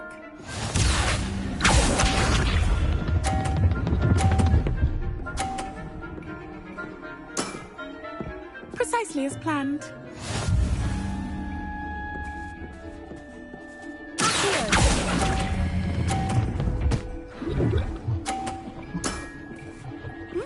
Nice technique.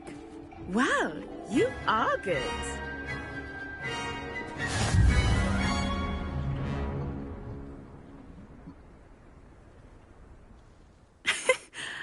I'm not too proud to admit when I've lost.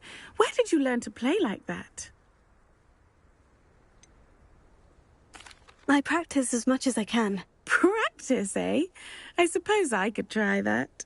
Well, you've only one opponent left now. I won't say more than that, but let's just say he's the best for a reason.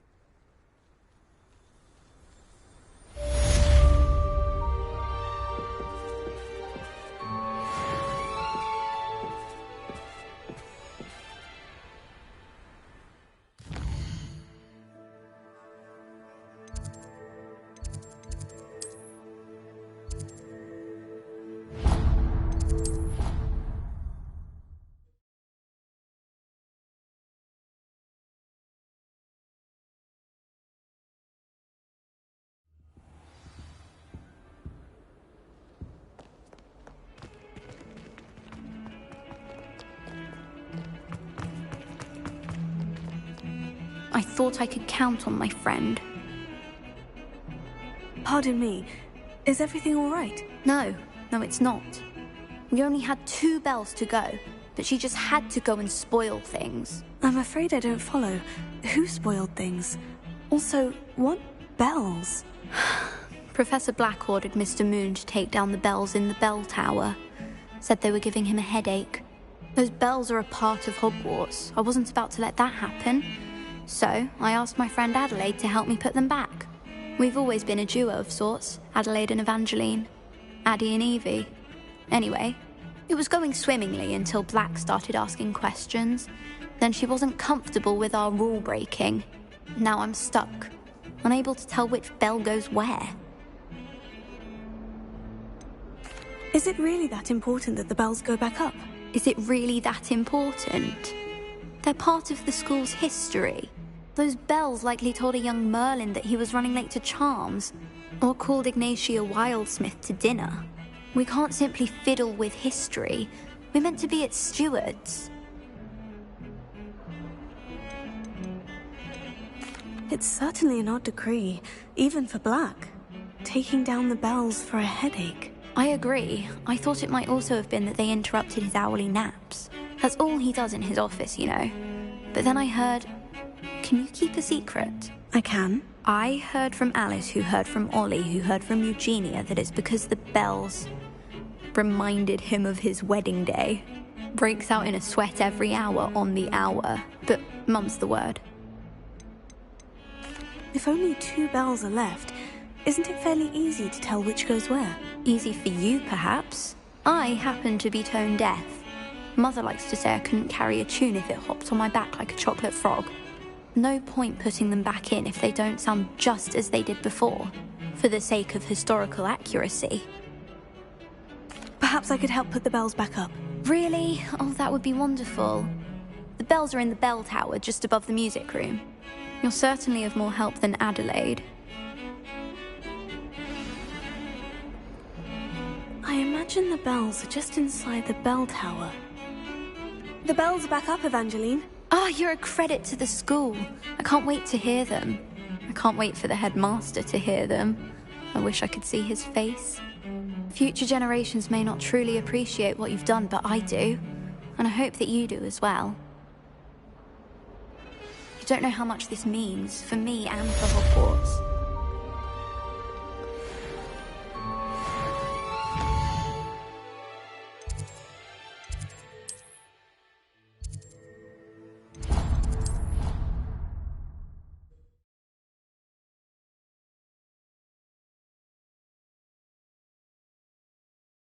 Off on another adventure, are we?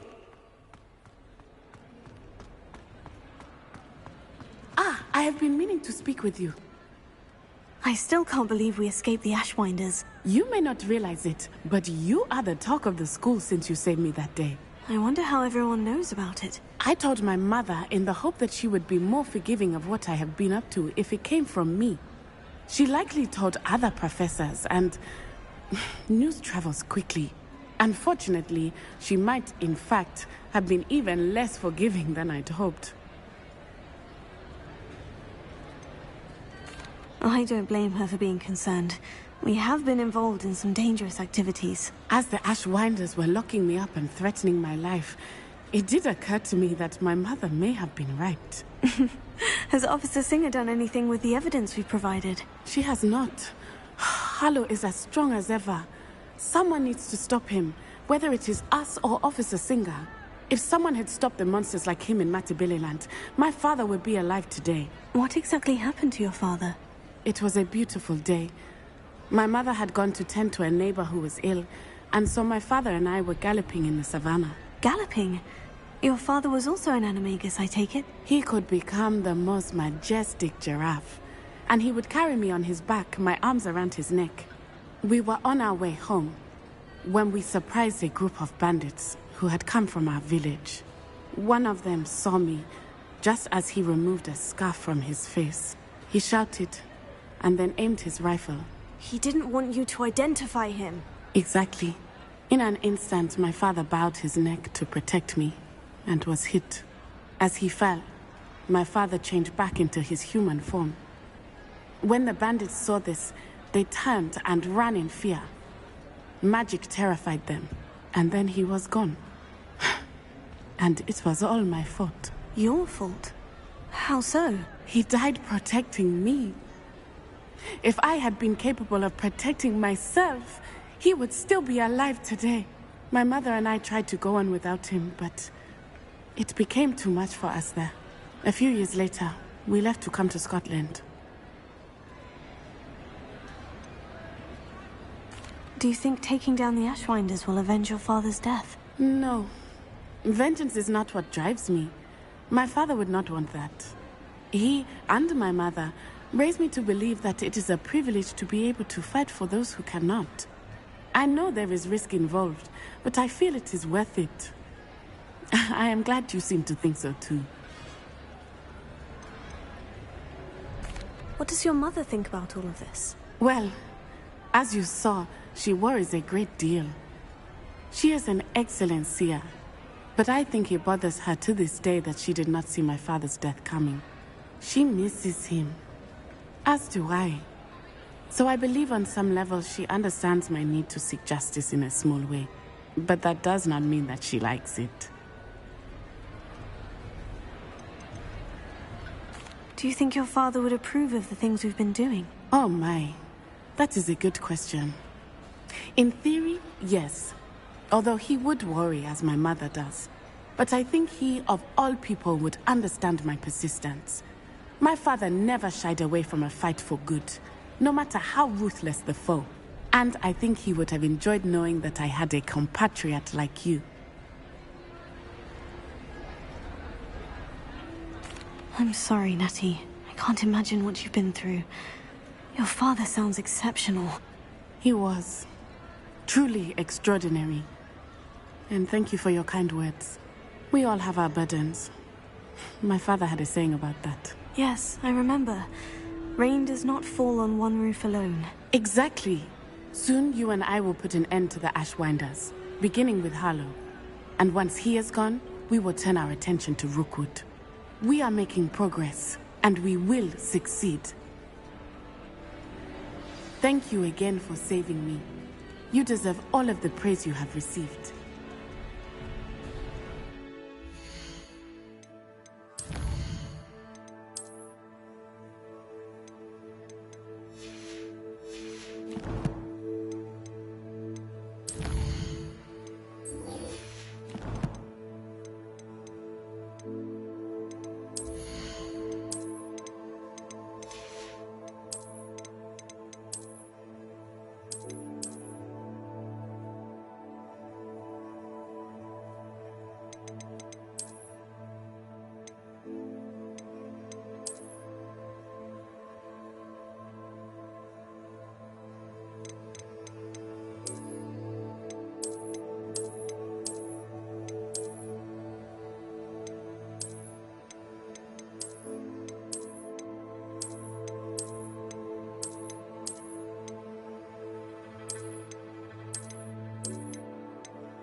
Revelio.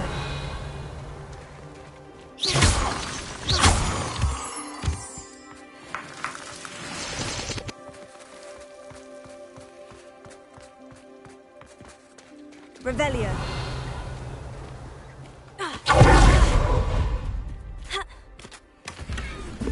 There.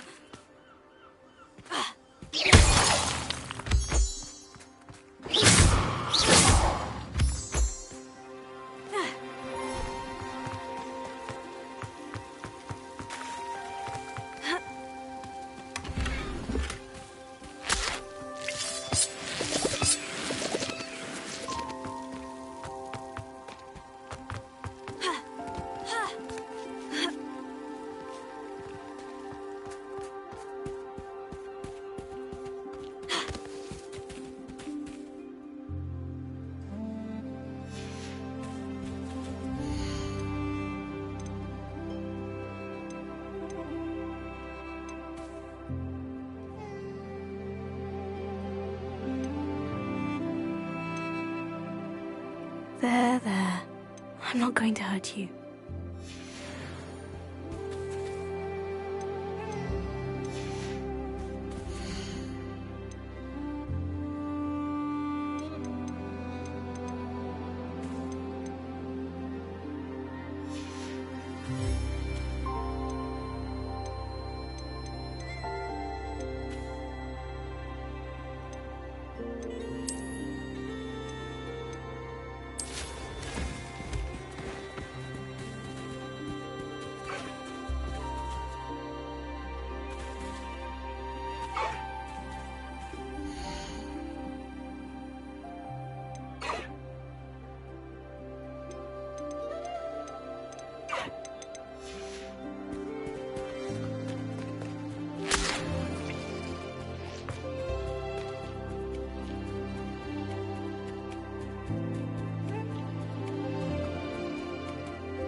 Settle yourself. I mean you no harm.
Welcome back.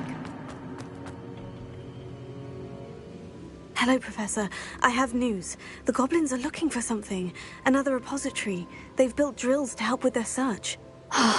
Most troubling. Are these repositories like the broken container I found at Rookwood Castle? They are. I fear we have no time to lose. Have a look at the map. Fortunately, the next trial is fairly nearby. It's Hogwarts. As you know, I was headmistress in my time. My portrait hangs in the headmaster's office. In fact, I witnessed Professor Black learn of your arrival. And I'll confess that I wondered about you. Wait, is the next trial in the headmaster's office? It is. I had hoped that when the time came, the occupant of that office would be of help to us. Unfortunately, this headmaster seems wildly unconcerned with anything but himself. You'll need to access the office while he's away. I understand. Very well. We'll find some way to get in. Good. I shall meet you in my portrait there. Until then.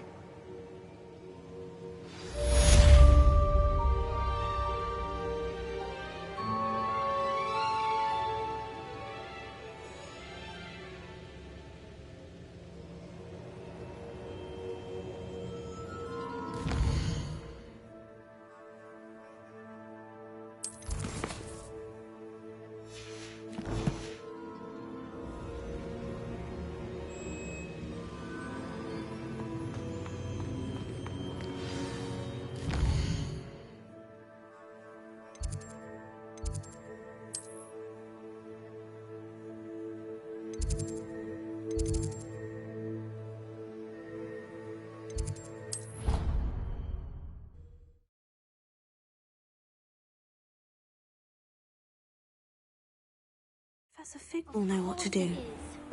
She's right. Thank you. Well, it's their own fault for failing.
Professor Fig, the Keepers have shown me where the next trial is. Has something changed? Lodgok and I have learned that the goblins are searching for another repository, like the one we saw at Rookwood Castle. And I discovered that they're building massive drills to help in their search.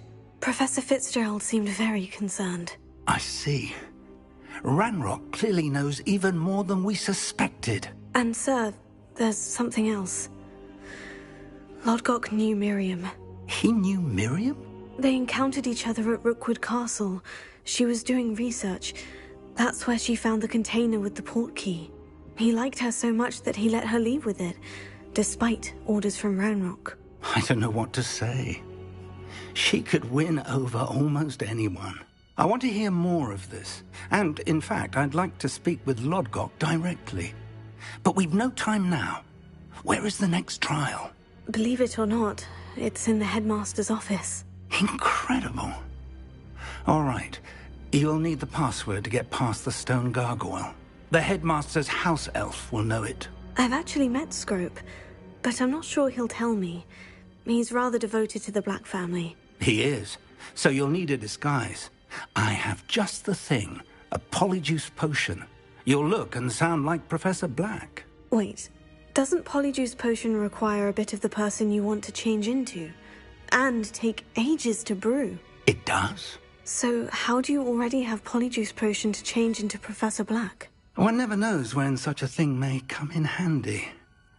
Let's just say I felt the need to be prepared for anything after my fruitless trip to the Ministry on his behalf. Now, time is of the essence. Drink up and I shall explain more.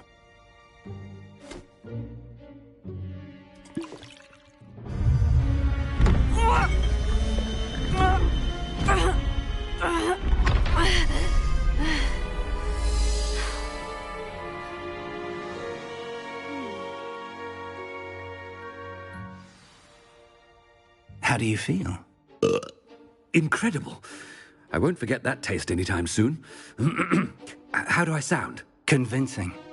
I've taken the liberty of transfiguring your robes. As we discussed, you'll need the password from Scrope, who could be anywhere in the castle. You might look for Professor Kagawa. She's taken to badgering the poor elf about Quidditch in the hopes that he can convince Black to change his mind. Thus far, unsuccessfully. I see. But what if Professor Black sees me? Leave him to me. I shall tell him where to meet a liaison from the Ministry in Hogsmeade. That should give you plenty of time. Thank you, Professor. I suppose we'll meet again in the map chamber. It's rather strange to hear gratitude coming from Professor Black. I'll see you there. Now to find the headmaster's house elf.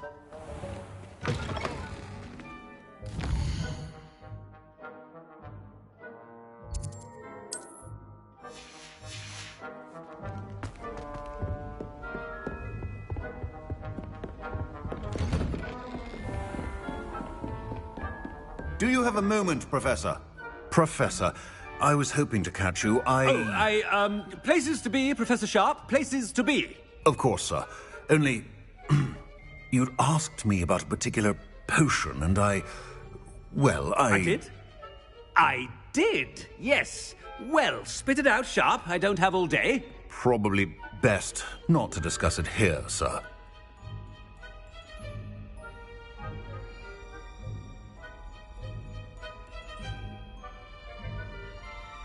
I assure you, Sharp, you may speak freely. Very well. I've brewed the cure for boils you wanted. I can drop it by your office when it's convenient. Of course, yes. No need for all the cloak and dagger. Simply have a student deliver it. A student. Very well, sir, if you insist. I do. And thank you, Sharp.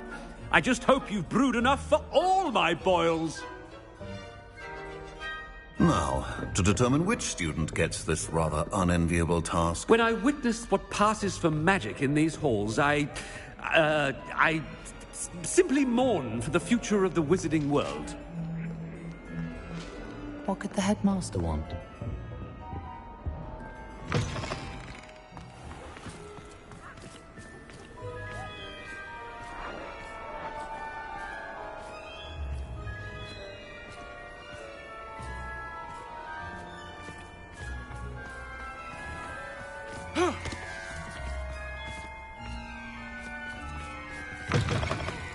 Greetings! I mean, out of my way, children. Headmaster, here, what could he want? Mr. Gaunt, where do you think you're going? I beg your pardon, sir. I'm simply on my way outside. Taking the day off, eh? Typical student, wasting the hours away. I have to write 20 inches on Dittany and its uses was heading to the greenhouse. Ah, yes! Mixed with bubo tuber pus makes a fine mustache paste. Yes, mustache paste. I find. Are you feeling all right, sir? You don't seem yourself. I assure you I am quite healthy, Gaunt. If I need a medical diagnosis, I shall head to St. Mungo's.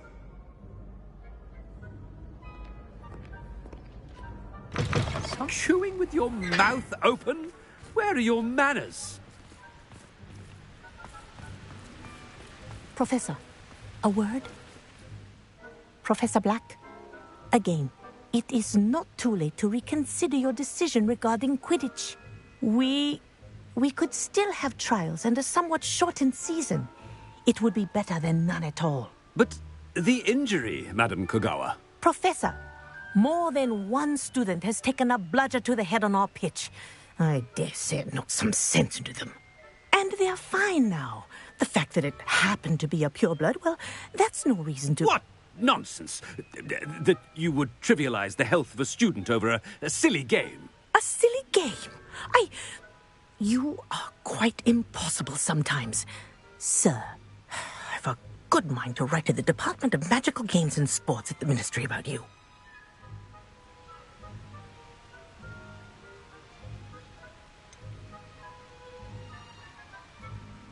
I should think you'd have better things to do with your time. Now, where's my elf? Good day, Professor. And I spotted Scrope in the Great Hall. Seems to be avoiding me. I wonder why. Good day, Madam Kogawa. What did we do to deserve him as a headmaster? If you must speak with me, consult my secretaries or what have you. Now move along.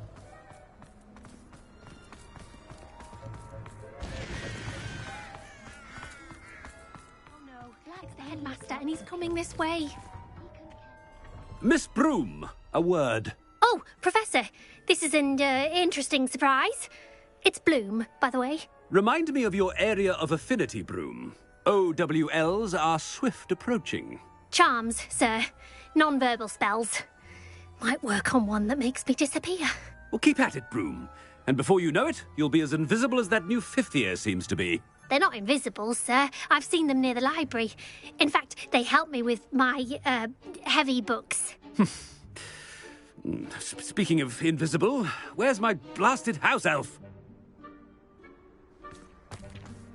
Something seems a little off with the headmaster.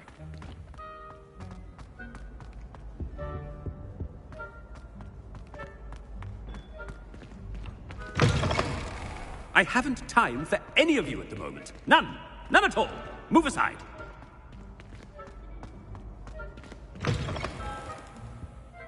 Professor, a word, please. Hello, Professor Black. Ah, Professor Weasley. How delightful to see you. Sir? Since I have you here, I wonder if I might, speak with you about Professor Fig. Oh.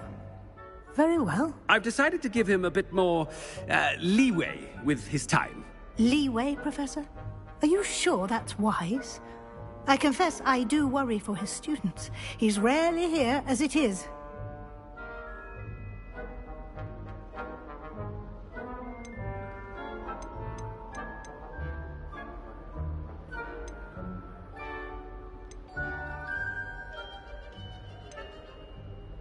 Ah, well, yes. He's handling some official ministry business for me. I see. But, sir, if I may, I am wary of how much time the new fifth year seems to be spending away from the castle, supposedly on Professor Fig's behalf. I've heard unsettling rumors of their escapades. Everything from sneaking into the Forbidden Forest to confronting Ranrock's loyalists and Rookwood's lot. What? Goodness. You cannot believe everything you hear, Professor. No, you cannot. I mean, I shall keep an eye on Fig. You simply keep doing the wonderful job that you're doing. Simply wonderful. Thank you. But I am happy to look into... Good. That'll be all, Weasley. I mean, Professor Weasley. Good day.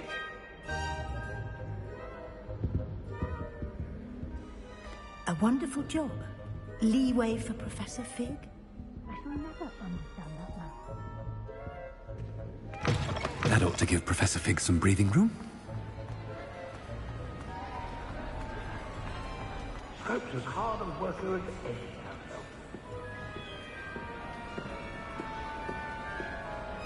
Scrope! Oh, greetings, Master. Remind me of the password to my office. Oh, but Master made Scrope swear never to tell anyone, even Master himself.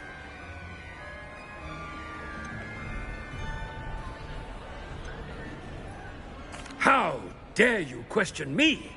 I've a mind to give you a matching set of ears. Yes, sir. Of course, sir. Scrope begs forgiveness.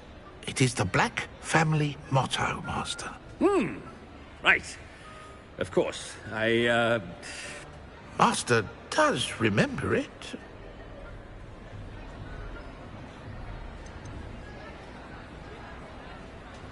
It's pure bloods forever, isn't it?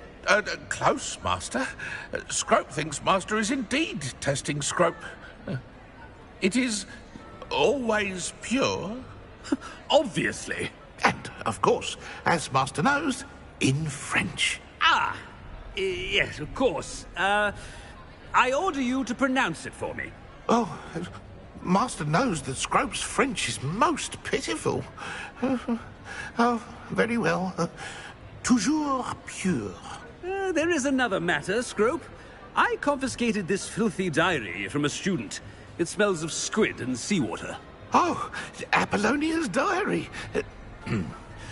That is quite a surprise, Master. What do you wish Scrope to do with this treasure? Rubbish. Whatever you wish, Scrope. It's your treasure. Now, off with you.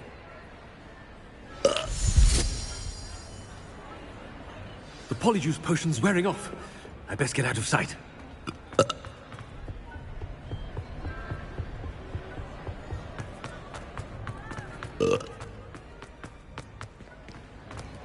Made it just in time. It's wearing off. Fig was right. I can't believe it worked. Now, to speak the password to the gargoyle.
I wonder almost daily why I accepted this appointment from the Ministry. Is Lower Hogsmeade still being...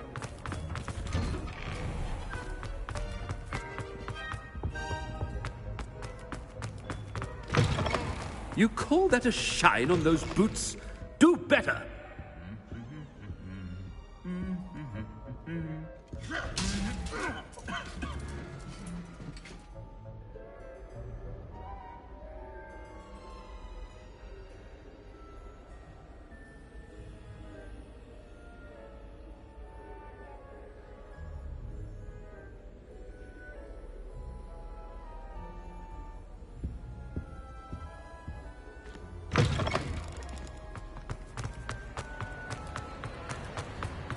Professor Black is happy with Scrope's performance as his... Scrope! Oh! How? What? It's... Ah! Oh! There is... Oh! Whatever. Now. Ahem! The polyjuice potion's wearing off. Best get out of sight.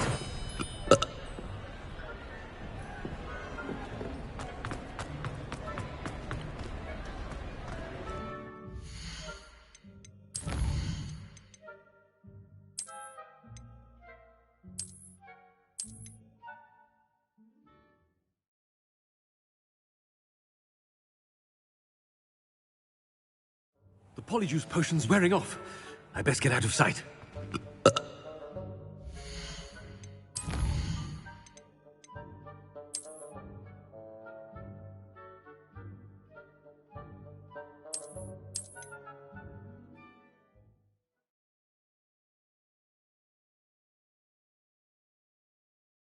The polyjuice potion's wearing off.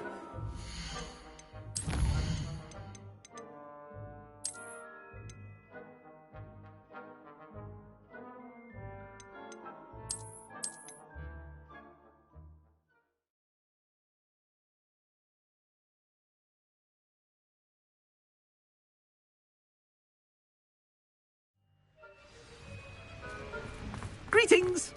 I mean, out of my way, children!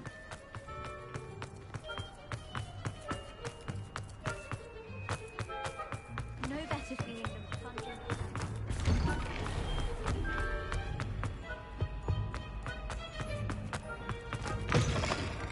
Stand proud, purebloods. The future is yours.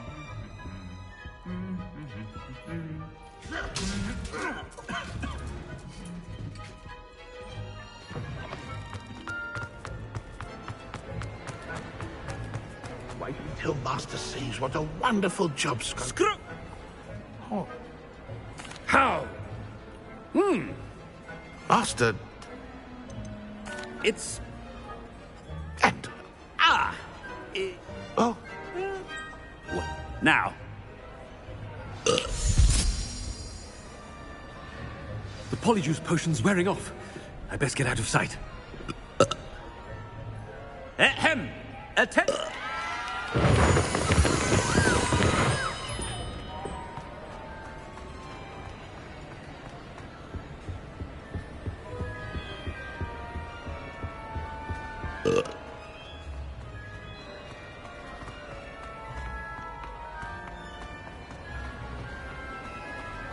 Made it just in time. It's wearing off.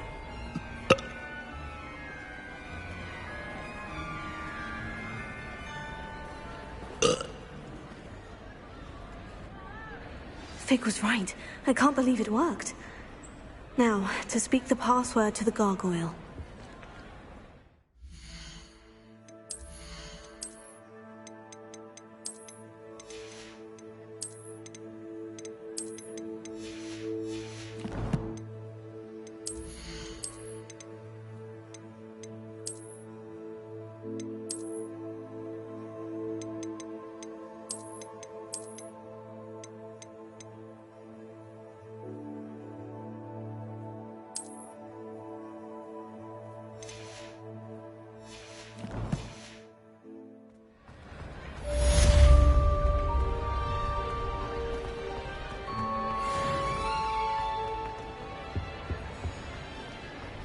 How nice to see you, my young friend.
You can't imagine how inconvenient travel was before I invented flu powder.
Revelio.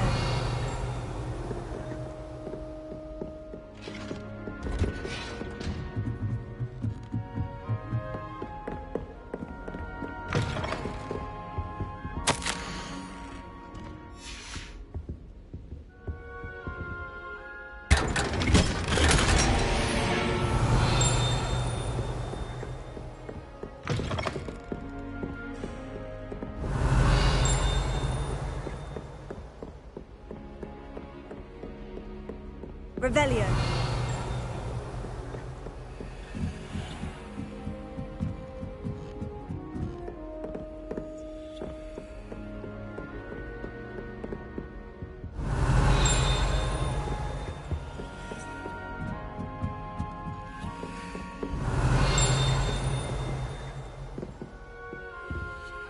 Alohomora.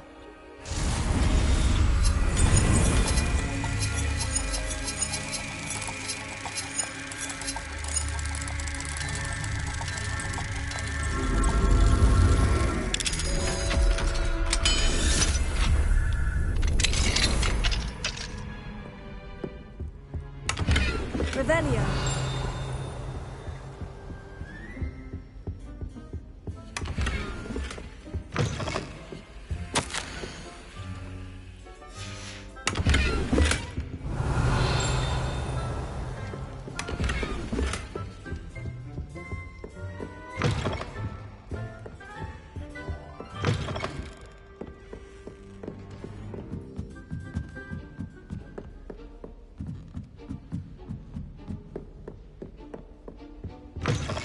Revelio.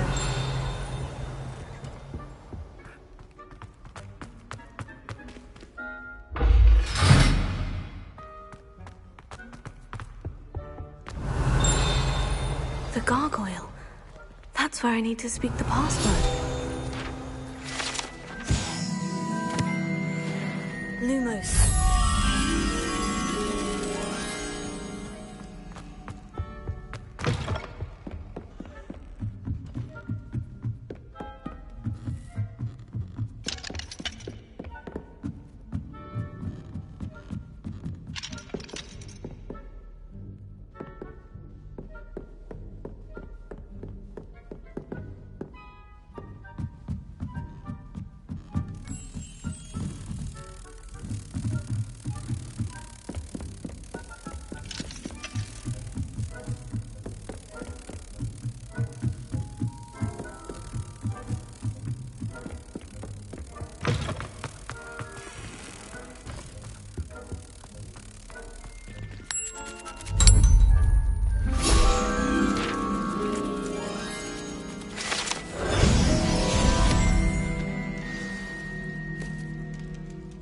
Toujours pure.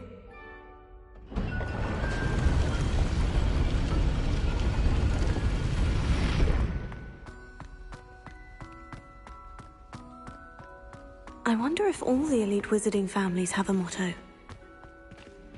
Revelio.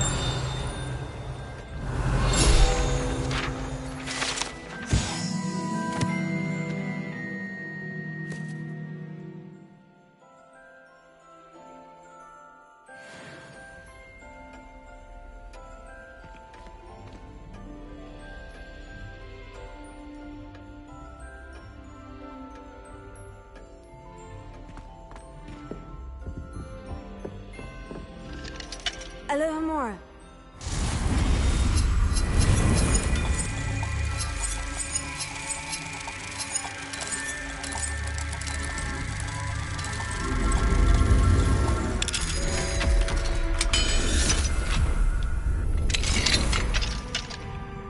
Revelio.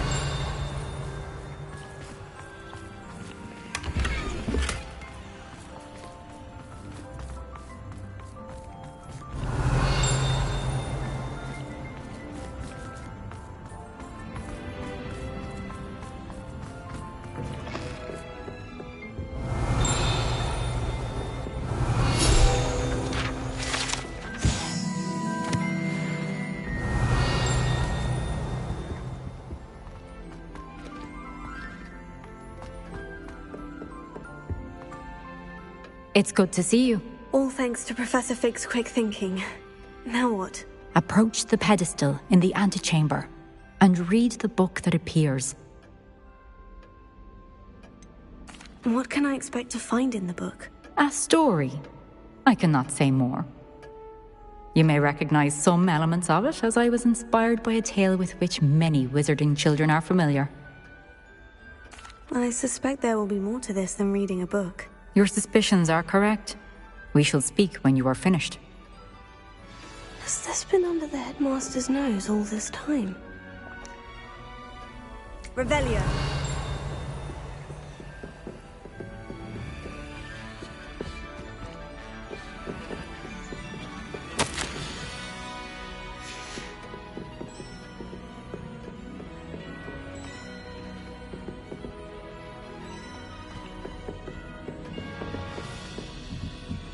That must be the pedestal.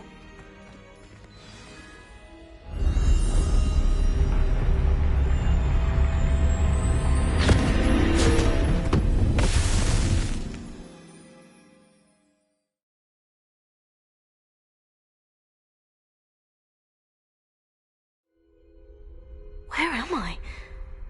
Professor Fitzgerald, can you hear me? I am here. In this place, you may call me Neve. You shall be witness to a fable. Pay attention. Things are not always as they seem. You must move swiftly and cautiously. Use the tools you encounter to find me. In this place, as in life, death takes many forms. Avoid each of them at all costs.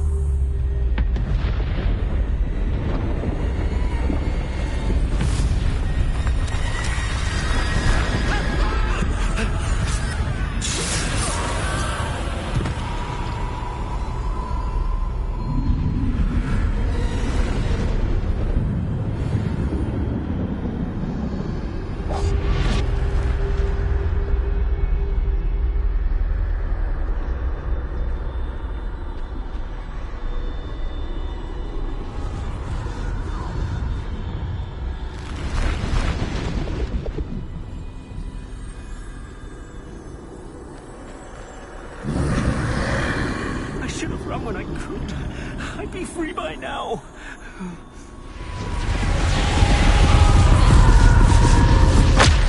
This is my chance. I'm coming, Neve.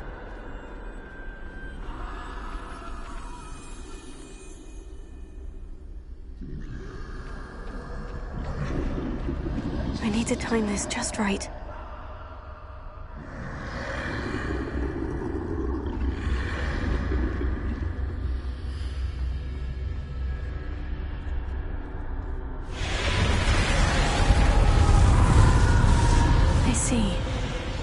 Straight ahead.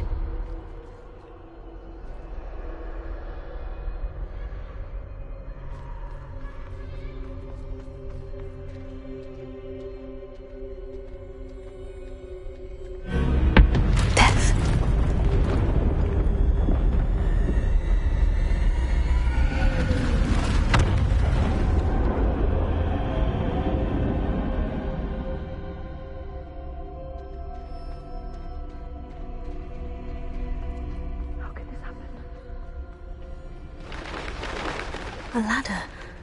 Perhaps they won't be able to find me if I go up there.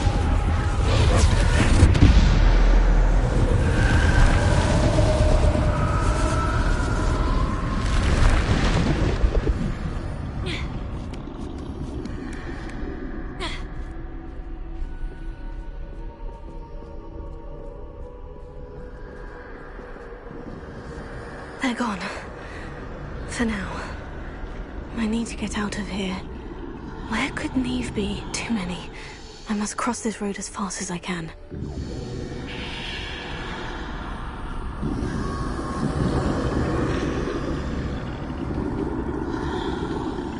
That's where I need to go.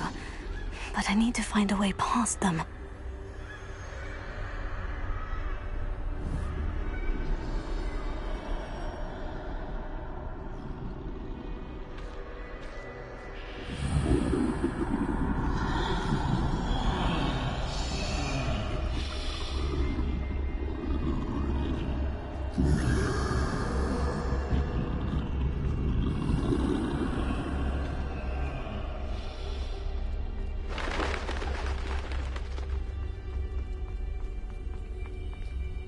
Nothing this way but more danger.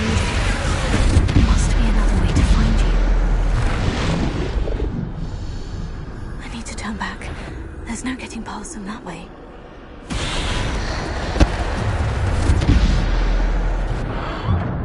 That doorway looks like the only safe way forward.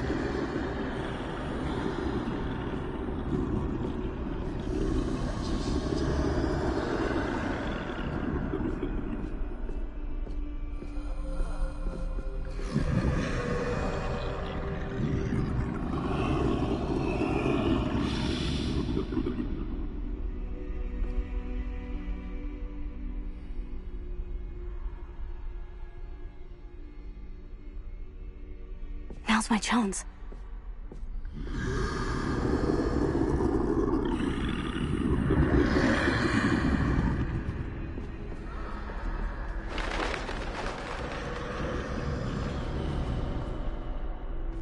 That's the way forward.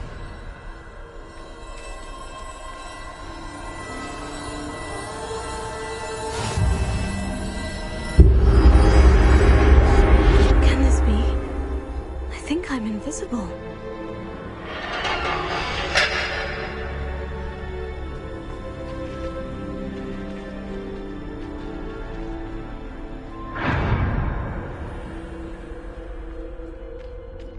They can't see me at all. I can get closer to them.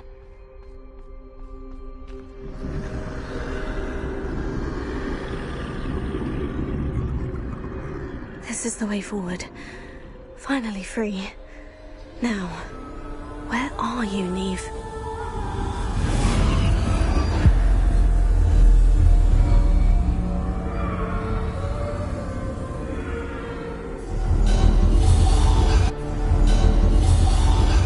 You have had one death thus far, but have yet to find me.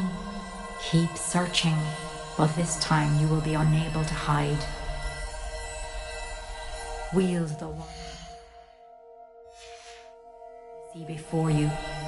Do not squander its extraordinary power.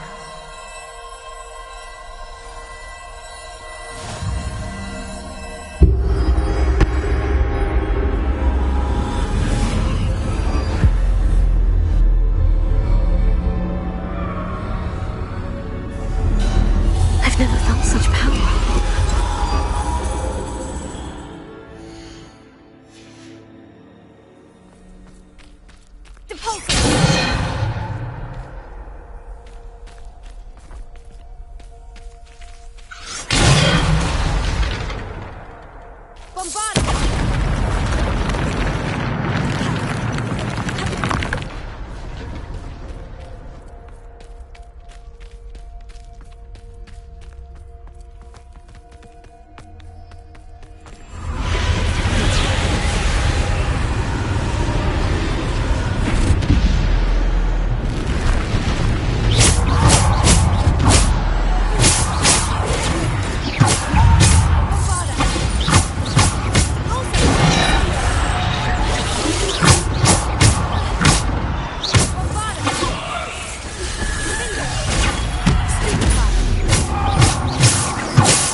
must be for me.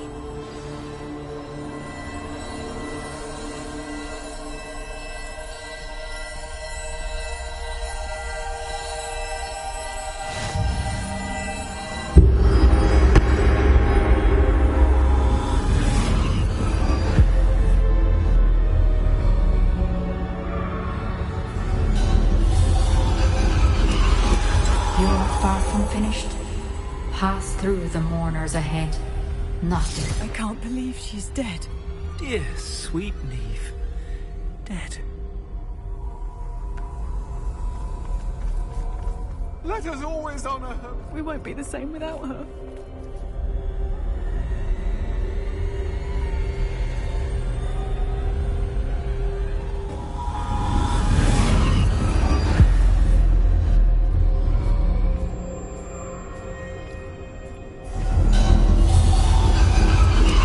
You found me, but you cannot undo what has been done. The magic of the stone can only conjure a shadow of my former self.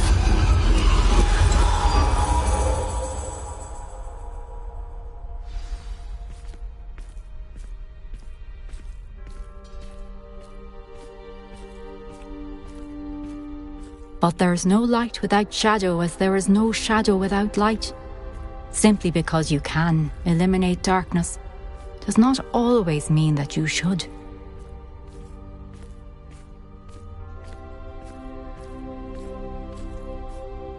Remember that as you witness my memory.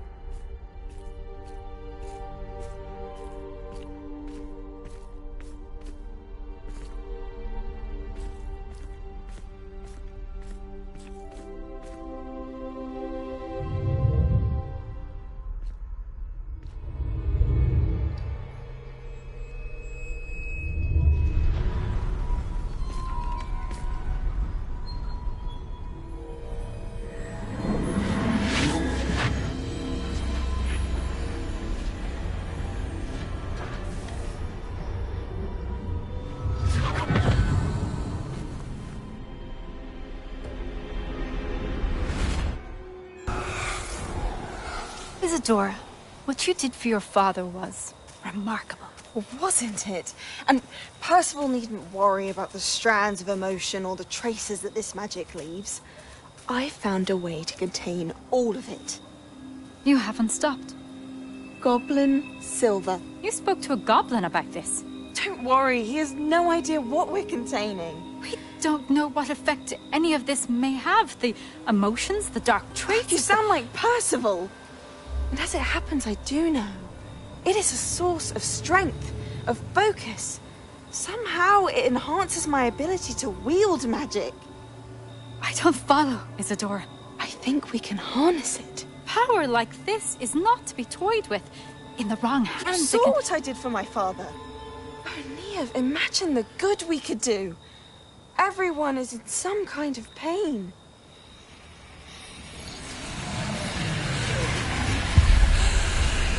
What are you doing?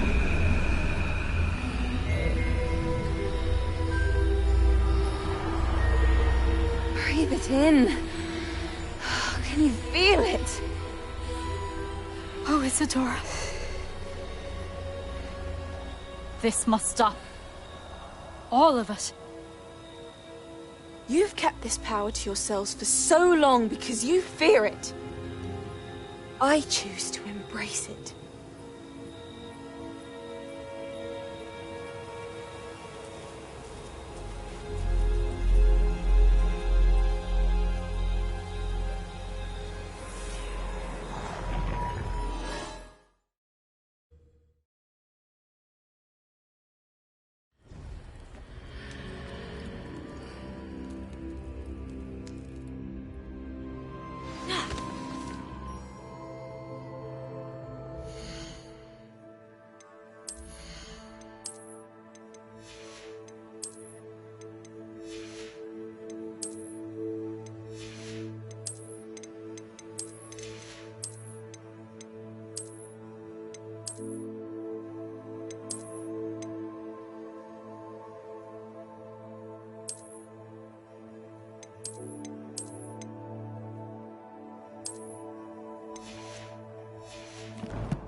Is it true? Has someone completed the first 3 trials? It is, and I have. But you are so... Young. I know. You must be Professor Bakar. I am. Pleased to meet you. The pensive memory I just witnessed. Was Isadora inhaling painful emotions? She was.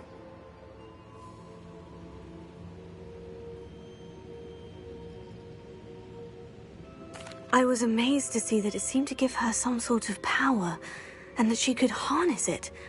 But how? I worry that you seem more intrigued than repulsed.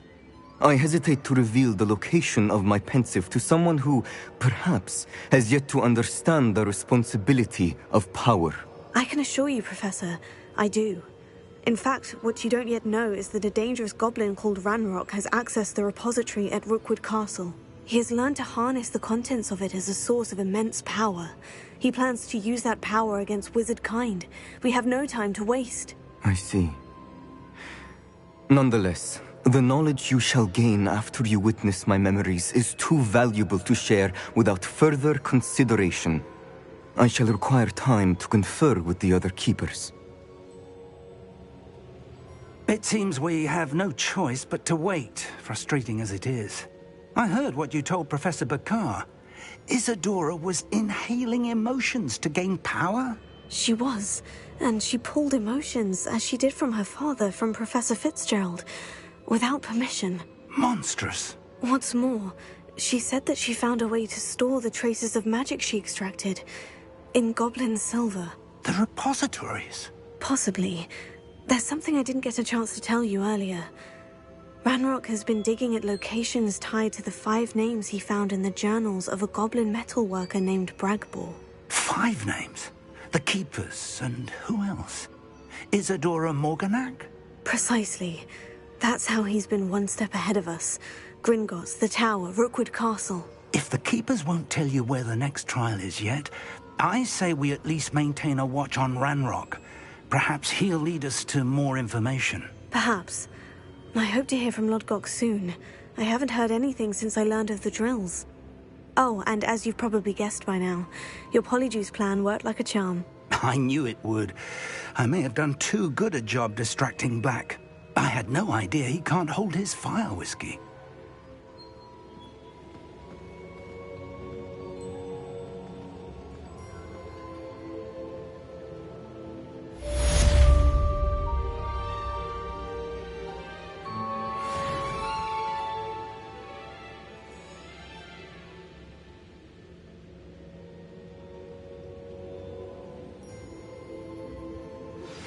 I shouldn't have reacted so bitterly about your goblin friend. I apologize. I hope we can finish what we started with the triptych. Please meet me at the southern coast. We can search for the final canvas piece.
Even Ferdinand Octavius brought it.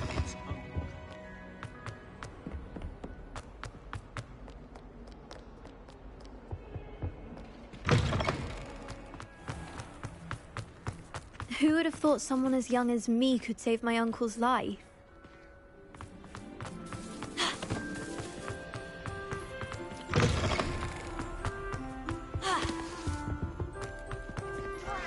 I'm not ready for Professor Bin's lecture.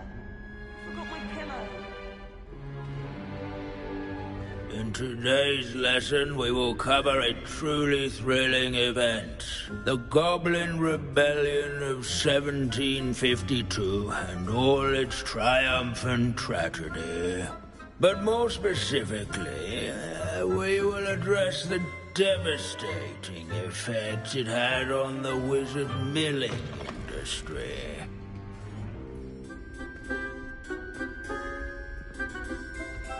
Actually, we do know the number. 632. But history occurs outside the classroom. And look, it's time for my constitutional. One can practically osmose the history flowing through Hogwarts. I think the professor wants us to follow him. And now for a stroll to the bell tower. Along with the rest of the castle, it was completed in the late early 80s. All of the bell towers that loom above it contain myriad interesting artifacts.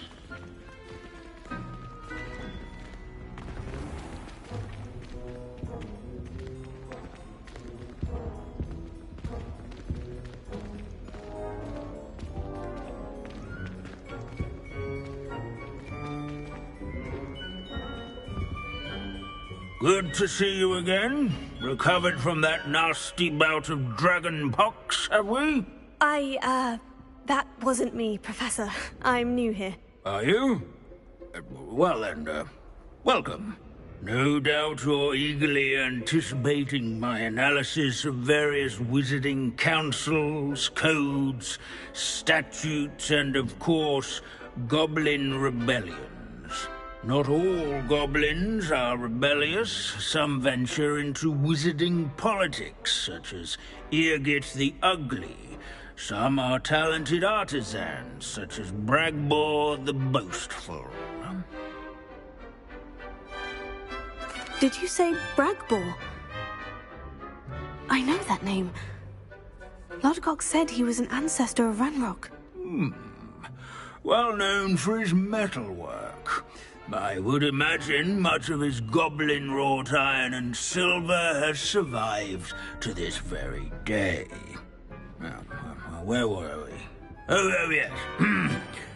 Back to our class topic for today. Grimbold Weft. Another notable historical figure. He's right nearby. Curious students can find him on display. Revelio.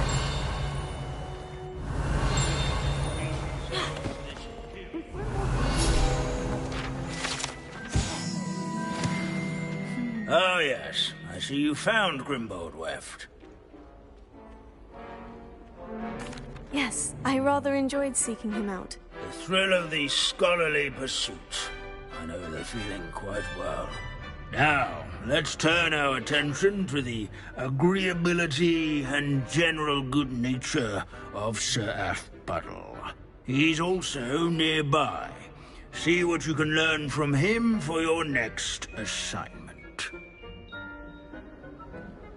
Standing in eternal but symbolic watch over the bell tower is a retinue of loyal knights. Or rather,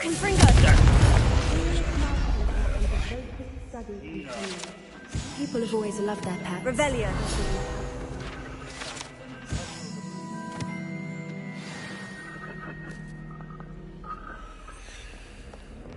Fame was not won by vanquishing foes in single combat, nor by... Professor Binns, I found the statue of Sir Afpuddle. Ah, well done. Alas, Sir Afpuddle's affability was his undoing. died instantly trying to befriend a basilisk. Eye contact is not always to be encouraged. So beloved was he that even some goblins mourned his passing. Of course, that did not bode well with the rest of the goblins, most of whom could not abide mourning the loss of a wizard. Goblins and wizard kind will never trust each other. Yes, well, it takes a cauldron to raise a chisperful, as they say. History does tend to repeat. It is a series of patterns, a thought both comforting and disconcerting. The wise student, such as yourself, will learn from it.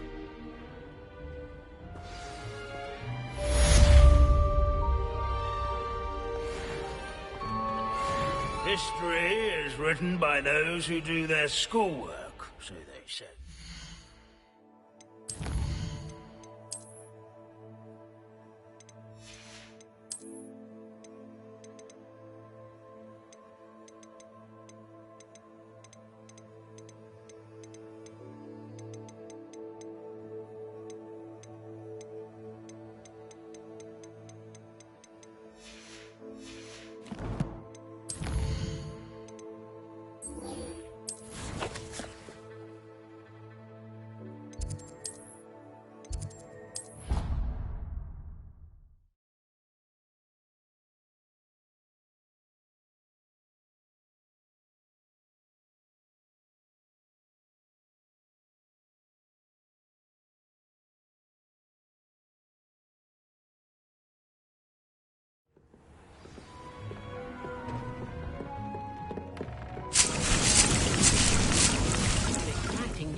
some exciting news to share.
Deke has some exciting news to share.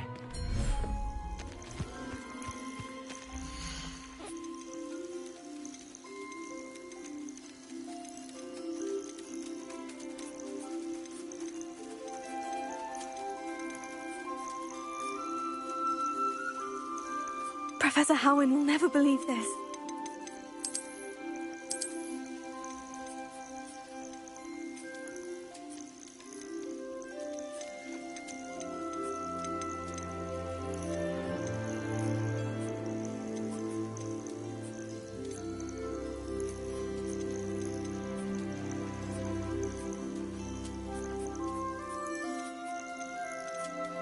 I'll look after you.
has some exciting news to share.